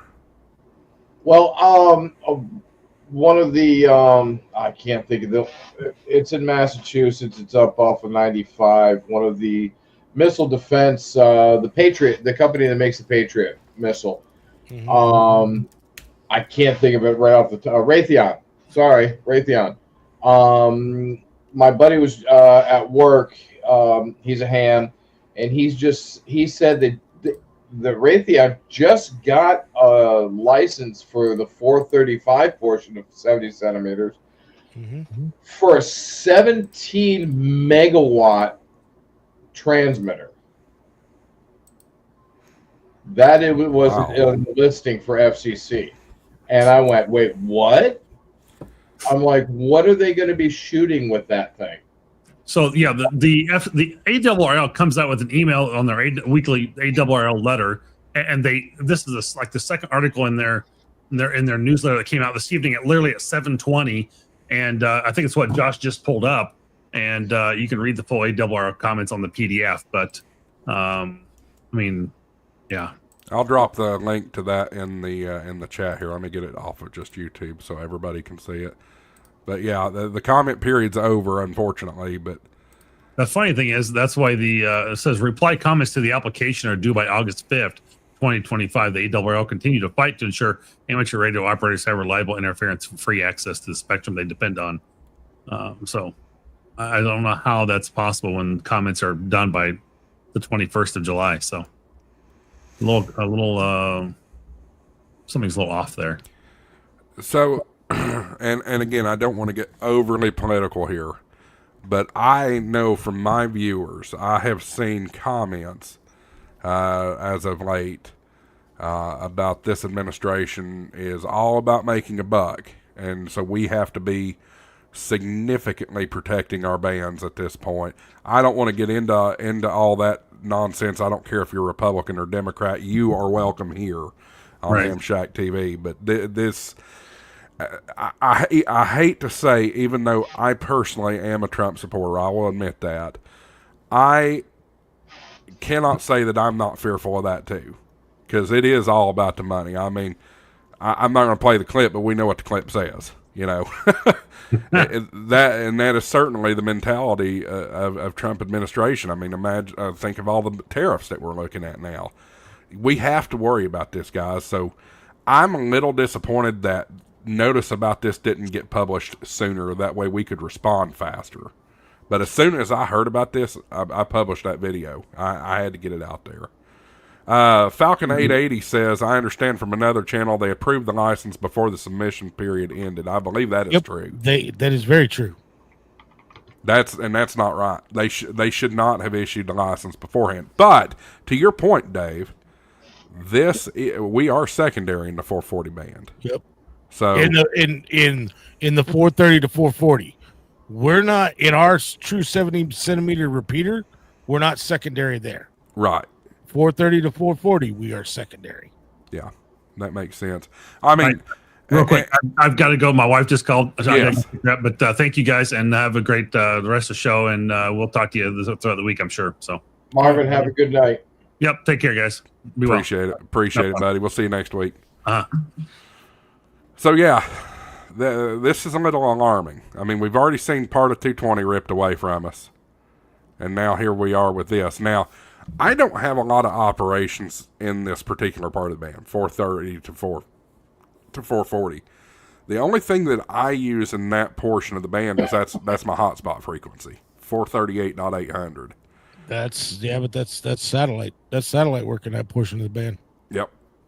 So we'll have to see what's going to happen about this. But I tell you right now, the ARRL should have been on top of this a lot sooner than they were.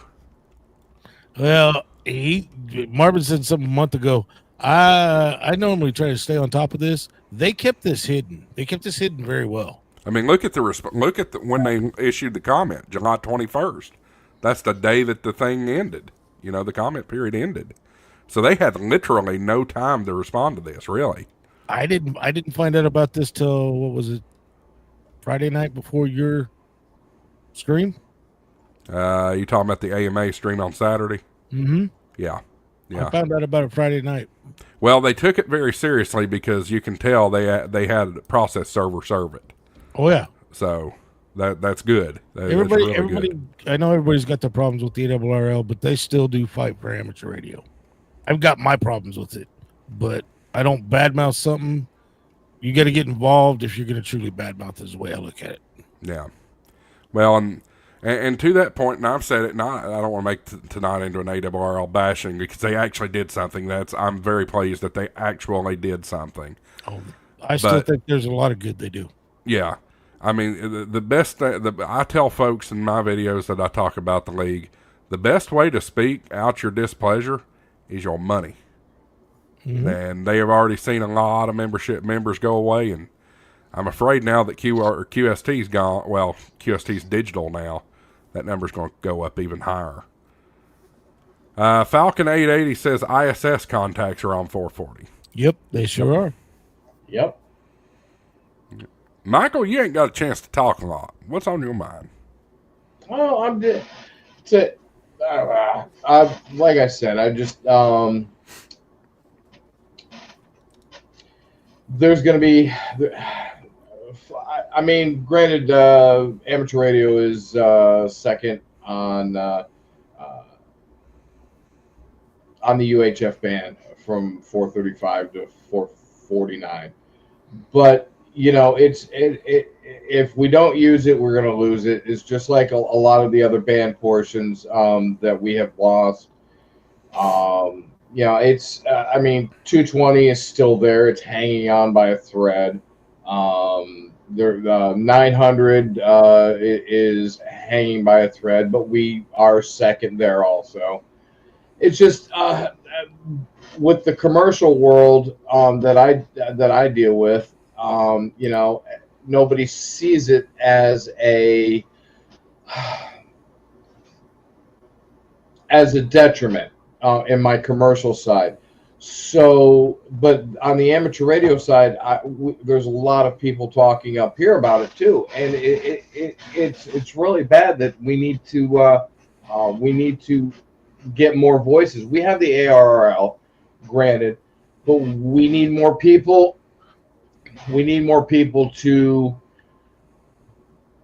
light up our senators and our congressmen and say, hey, look, what's going on? There are senators and there are congressmen that are ham radio operators. Why aren't they? Why don't we hear anything from them? In AST it's phenomenal technology, but why do we have to do it in the UHF band? Really? I mean, look at all the spectrum they've asked for. Oh yeah, it's crazy. I mean, not just 70 centimeters, but they're up in the, what is it, 2 gigahertz and then 45 gigahertz, I think. Yeah, just below Bluetooth and Wi-Fi. Yep. That's an astronomical amount of bandwidth. Yeah. And they're talking about 1 megahertz bandwidth for these satellites. It's a lot of bandwidth. That guarantees that we would interfere with them. Oh yeah. Yep. What we should do is just take our dishes and point them up and start talking. Rob says he called the WRL on Monday because he got an email saying thanks for his payment. It wasn't due until August. Turns out they had me with 2 accounts. This has happened with others, she said, so be aware, since the mess up last year. Talking about the hack, I guess. Yeah. That hack was a disaster, but I don't want to jump into that tonight. I work in IT, and everybody slammed them. Guarantee you on that deal, the FBI got involved, and they tell them to shut up. Oh, yeah. Yep. Yeah. Oh, yeah. No question about it. The thing that it affected me the most was I was most active with my VE team at the time. And we had license applications sitting out there for months. Yep. It was awful. Good night, Leroy. Appreciate you being here and appreciate your support. Yeah, good night, Leroy. Good night, Leroy. I look at it this way with the satellites in UHF, especially in our neck of the woods. I know in the mountains it's mostly VHF, but for public safety, my God, public safety, especially around in New England, except for the mountainous areas like Western Mass and New Hampshire and parts of Maine, most everybody down here is UHF, and and it's public safety, and 99% of them, which is very odd. Because in Tennessee, Josh, as you know, and Dave, out west too, they run P25 or digital. Yep. Here, they refuse to do it. The only one that's P25 digital is Comiers or the state police. Everybody else is analog.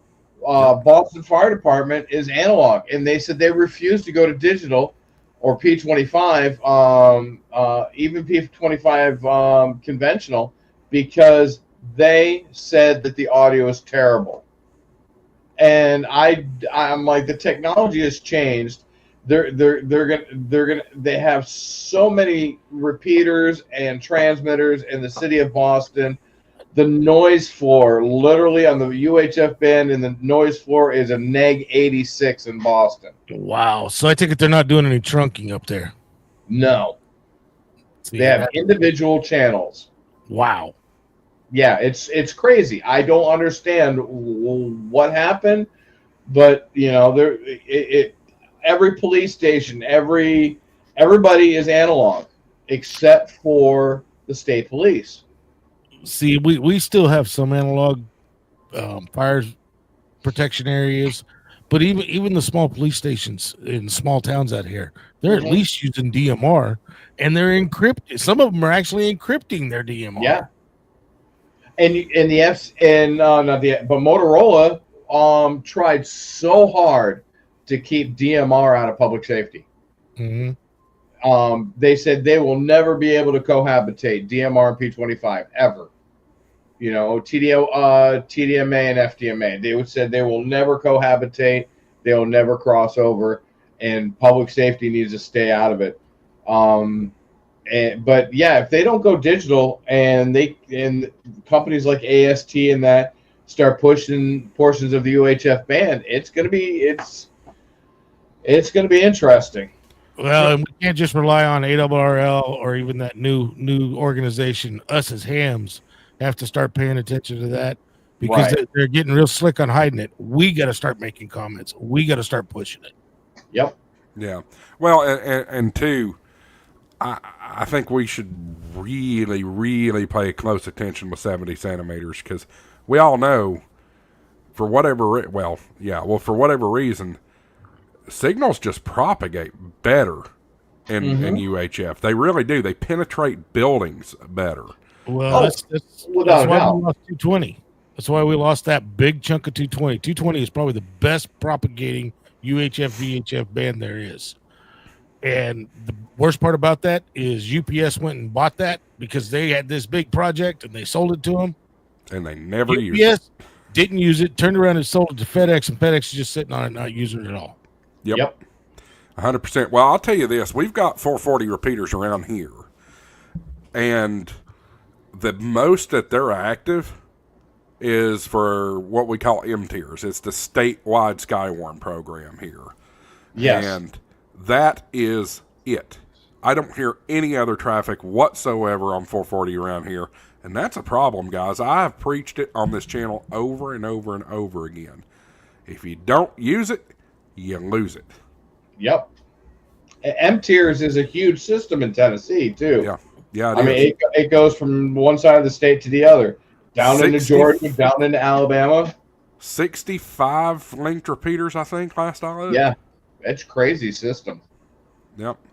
Yeah, we don't have that many repeaters, but our SMLRS linked repeater system goes basically from up almost to Kansas City down to Joplin. We get almost over to St. Louis on the south side. But see, with our repeaters systems down here, now our 900 and stuff's not tied into our linked repeater system, but it's UHF, VHF. Right. But around here with the club I belong to, our trustee, he also works for the state. And so we wind up, we've got 900 repeaters here. We've got 1.2 gigahertz repeaters. We got P25, we got NXDN. We're playing with all of it down here. The bad part about that is everybody can say, well, the repeaters are dead. I heard somebody talk, and I think it was George from out there in California. He had a perfect analogy of it. It's not that the repeaters are dead. It's so fragmented, you don't know where everybody's at. Mm-hmm. Right. So we have another problem here in Massachusetts. And it's starting in Tennessee and Nashville, and I hope that somebody nips it in the bud before it gets too overboard. In Boston, every new construction site is required to have a BDA in it, whether they have a good signal or not. And now that is also part of our noise floor problem in Boston, is the BDAs that are on. Now they're most of them are class A, some are class B, but my God, it's crazy. Dave, enjoy your Starlink. Thanks for tuning in, Dave. Good to see you, buddy. Yeah, I wonder how long it was down for him today. Worldwide, Starlink was down. Really? Well, my Comcast here was down this morning. I just had to restart it when I got home. I've heard of a lot of folks with Comcast that were down today. Yeah. Starlink, we got several stores and where I work at that use Starlink for their internet, and yeah, every one of them. And there's locations all over, and I went and checked a couple of the places I know to find out if something's really big down. Oh yeah, there was comments coming in from all over the world that Starlink was down. I have AT&T fiber. I have the gig connection. We were up all day. Yeah, I don't think ours was down today. I do want to note, guys, I set the timer for 2 hours when it comes to Super Chat goal. We are not going to make that, it doesn't look like. 4 minutes left in that, so... I ain't got enough money for it. It shouldn't... It's not designed to lay on one person. It's you and Jason that take it upon yourselves. But, because we love y'all, that's all. Hey, we appreciate that. We'll try again next week. Dave said his was down for about 3 hours and it did weird stuff. Hey, Dave was a day team. Oh, Starlink? Yeah. Yep. I bet Elon's all over it trying to figure that one out. How about you, Jason? Them, if they were trying to use the internet out there in Colorado, weren't happy. Oh, that's right. They're out on their camping. Are they still out there now? I don't think they leave till tomorrow. Oh, wow. Yeah, and then they head to Huntsville. Huntsville? What are they going over there for? Hey! You know what we got to do. Play the clip. Thanks, Dave. Roll it. Money isn't everything. It's the only thing. And everyone has a price for the $1 million man. All right, let's... Dave for the $9.99 yellow super chat. Thank you, buddy. We still need 8 more of those yellow super chats, guys, to make the 5-channel memberships work. But that's all right. Somebody else in the comment, and appreciate it, Dave. Chris here says, post a link to where we can comment of the FCC. Time is up. You cannot comment on it anymore. Yeah, you can't comment on that anymore. That's what we were talking about. They hit it very well. Yep. I first got alerted by my producer, George, for This Week in Amateur Radio. He alerted me on the Saturday night stream, and boy, I was livid when I read that. Yeah. And like I said, I found it the night before, Josh. Yeah, you should really. I mean, I don't know what the federal laws look like, but there should be at least a 30-day comment period, and it needs to be published very, very transparently. I know with new federal laws, and I know this because I go through a business law class at work every semester, there is a comment period on every law change that's coming or new law, and it's publicly available, but somehow this snuck out from underneath everybody, and I don't know how that happened. Yeah, it's crazy. Yeah, I know. I'm just at a loss anymore for. I mean, the guts to the guts and cuts to the government so far is one thing, but you know the FCC is I know they took some pretty good cuts, and did somebody drop the ball? Did somebody screw up, or was it deliberately hidden? That's my question. Was it deliberately hidden, or did somebody just drop the ball and say, "Oh shit, we need to get this out there"? I think and I'm not a conspiracy theorist, but I think they're purposely trying to start to hide these things, and I think they're doing it on purpose so we don't fight them. Hams can be loud, and we will be loud, but I don't know. I'm thorough. and again, I don't want to go back to an ARRL bashing session, but why wasn't the ARRL on top of this? They should know the hiding places for this kind of stuff. Right. Well, yeah, and I agree with that, but I mean, even I contacted a buddy of mine that's out in California after I found out about it, and he follows. I mean, he deep dives into these laws all the time because he does radio work out there, business. So he's wanting to stay on top of where frequency could be disappearing. And you know how he found out about it? Me telling him. Oh, they wow. did this super well. Well, remember, folks, you can vote twice. You can vote in an election, and you can vote with your money, and where you spend your money, and where you contribute your money. So, Yep. Now my question is: we have the ARRL ish, but we have ICOM, we have Yaesu, we have everybody, the ham radio manufacturers. Why aren't they saying something? I think probably because primarily they're set up in Japan. However, they do have, entities in the United States. I mean, you've got ICOM America, you've got Yaesu US, but yeah, but the thing is with Kenwood and ICOM, they're commercial radios. Everybody thinks they make their money in the ham side. No. No. Those two companies make their money on the commercial side. Well, it still affects them. I mean, it will be a bite out of their sales eventually if it goes away. But it's also like Yaesu. Vertex Standard was bought by Motorola, so Yaesu was separated out. Okay, cool, but Yaesu still has a huge footing here across the world. Why haven't they said something? And really, go ahead. Exactly, because Yaesu really their business is ham radio. Yep. That and Marine with Standard Horizon or whatever it is. Standard Horizon, yeah. Yeah. Falcon 880 says some hams got their submissions submitted. He did himself. I wonder how many others. I got one submitted. It's good. I did too. And Dave said he's not leaving after all. He's back. That was painless. Good. Nice.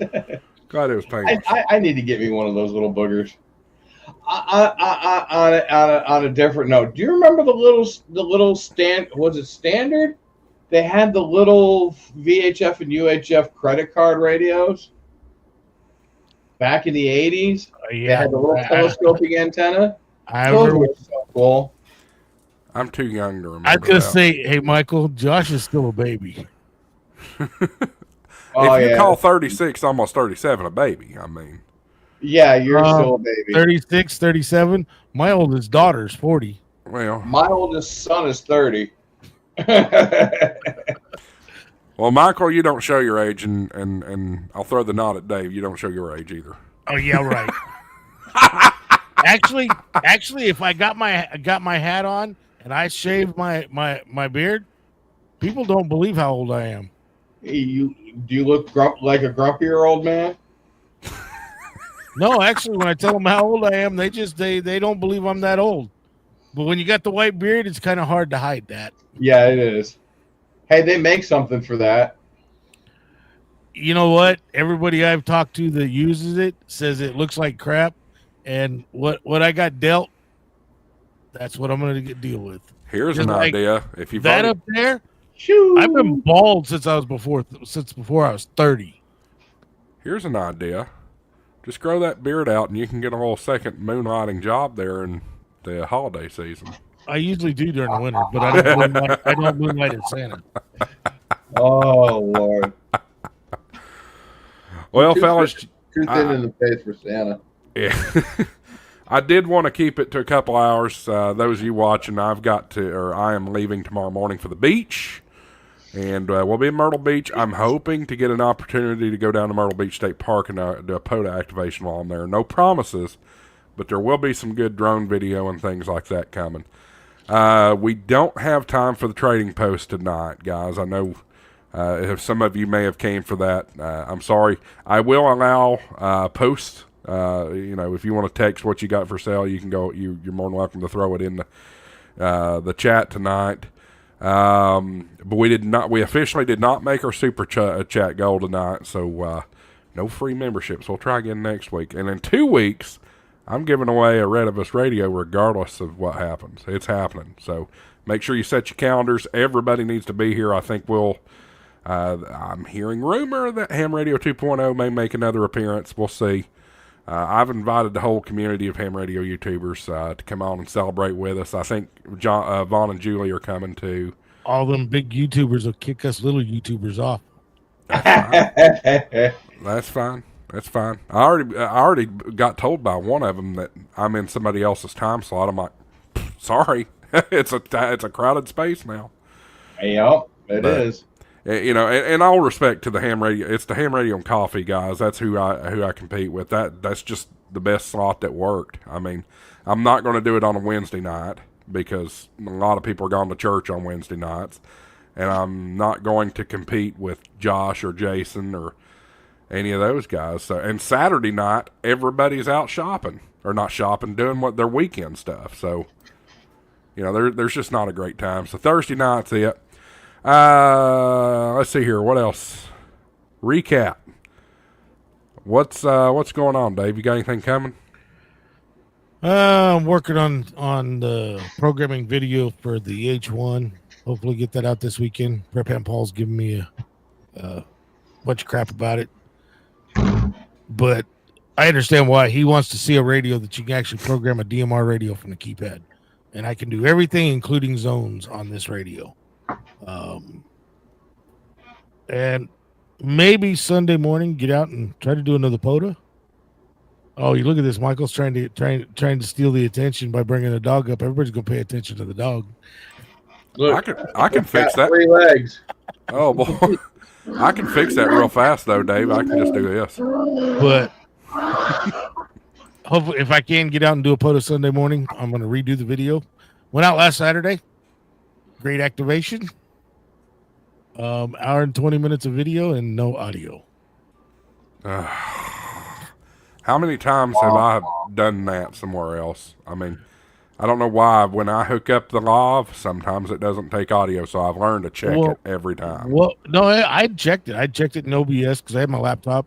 Where we went, the sun was real bad, and I thought the tree cover was a little better, so I couldn't see my radio screen very good. I couldn't see my laptop screen real good. When I brought World Radio League logger up, somehow I hit mute on the mic in OBS. Oh no! And World Radio League covered OBS, so I didn't realize that there was a big red button showing on the mic, and for an hour and 20 minutes recorded. Oh no!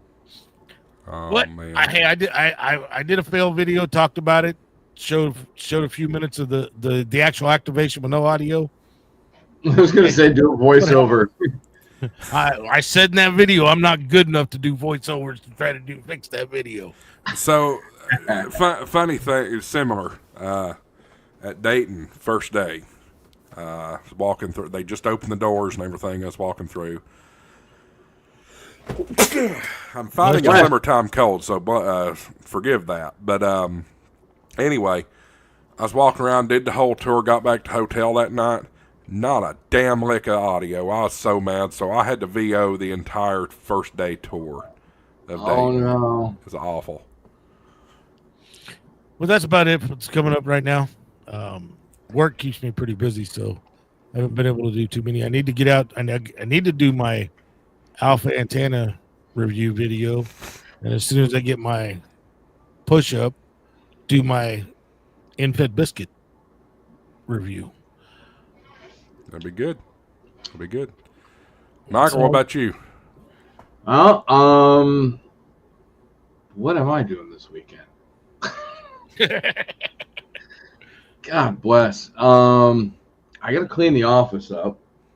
This place is starting to look like a Radio Shack exploded. Well, they all did. I think none of them exist anymore. Oh, Radio Shack's coming back. Oh no, there's still Radio Shacks floating around. They're nothing like they used to be. Though. Oh no, not at all. Not at all. Not even remotely. They are a junk toy store, if you ask me. Hey, Josh, you're too young to really remember what Radio Shack was like. Oh no, I remember it. I remember you could go in and buy radios and all that stuff. Oh no, even in the 90s, that's when it started going down. Radios, diodes, transistors. I mean, you needed it. They had it. Yeah, but we remember when it was all on pegboards, not the little slide out drawers. Yep. Oh yeah. And wall to wall cool stuff. Anyway, so probably hit Rehoboth State Park this weekend, and then sometime this week, my manager just threw it out to me. Hey, you mind going up to New Hampshire and Maine for an overnight? I'm like, no, not at all. So I'll throw my rigs in the truck, in the work truck, and do a couple POTUS up there. I'm probably going to try to hook up with N1JUR and get some POTUS done with him this week also. And my guy who has my video, it's all shared with him. He just moved apartments and he has no internet. I was like, no. So he can't download my files to get edited. I need to get my first real ham radio video up, instead of the little shorts. I've got a bunch of things I want to do. I've got Izzo. Izzo about freaked out when he heard that I have 300 amp hours of battery power in my camper. Wow. So yeah, and I have 200 in my FJ. So that's 500 amp hours worth of battery goodness. And it is all going.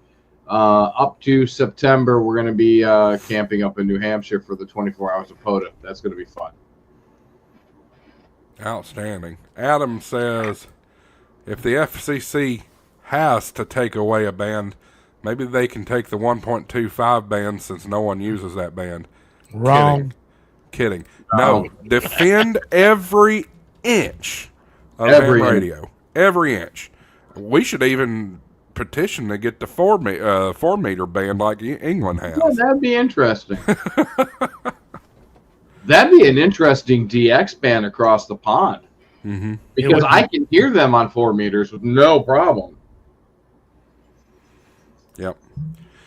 All right, fellas. If y'all want to stick around for a moment, we'll debrief afterward. But let me go ahead and wrap up with these fellas. Guys, I can't thank y'all enough for tuning in to HamShack TV tonight. It's been a fun stream. Again, we did not make our super chat goal tonight, so unfortunately, no free channel memberships tonight. So we can't do that, unfortunately. But there is always next week. Guys, again, links in the description. All the links down in the description help the channel, specifically Amazon. If you are wanting to buy anything on Amazon, use my Amazon link. That will basically give you a cookie that will give us credit for anything that you buy on Amazon. So use my Amazon link down below. Certainly appreciate that. And we had World Radio League on tonight, guys. Of course, Andy's here every week, but specifically this was his night. I cannot, and this has nothing to do with money. I am affiliated with him, but I cannot tell you how much I love World Radio League. This is the future of amateur radio logging and that kind of thing. I want you to go try World Radio League. Now, you see my coupon code there. The good thing is you can get on there and get a free account and don't have to pay anything. But they do have advanced features that are available on the paid tiers. And if you are so inclined to do that, HamShackTV 10 is a coupon code that you can use for World Radio League. And it'll give you 10% off those paid memberships. So we appreciate World Radio League. They are a sponsor of us, as well as Ham Radio Prep, their sister company. And if you're looking to get your ham radio license, Ham Radio Prep is certainly the way to go. They have the Technician, General, and Extra Class courses, and they are so confident they're going to help you pass that test. They offer a money-back guarantee. See website for details, and I have a coupon code for that too. You can use HamShackTV. You'll get 10% off their great prices. So anyway, guys, that's about it for tonight. Thank you so much for watching. Appreciate you being here. Next week, I will be back along with the rest of the crew, and then the following week after that, August 7th, we're going to do the first anniversary birthday. Going to give away a radio right here on HamShackTV, the Redibus MA1, courtesy of M&L Radio Technologies, and a basic paid membership of World Radio League, thanks to those guys. So make sure you set your calendars and be here for that. More content coming soon, guys. Hope you have a great day, great weekend. We'll see you in the next video. Like and subscribe. We'll see you later. 73's AA4WX, WSCB 693.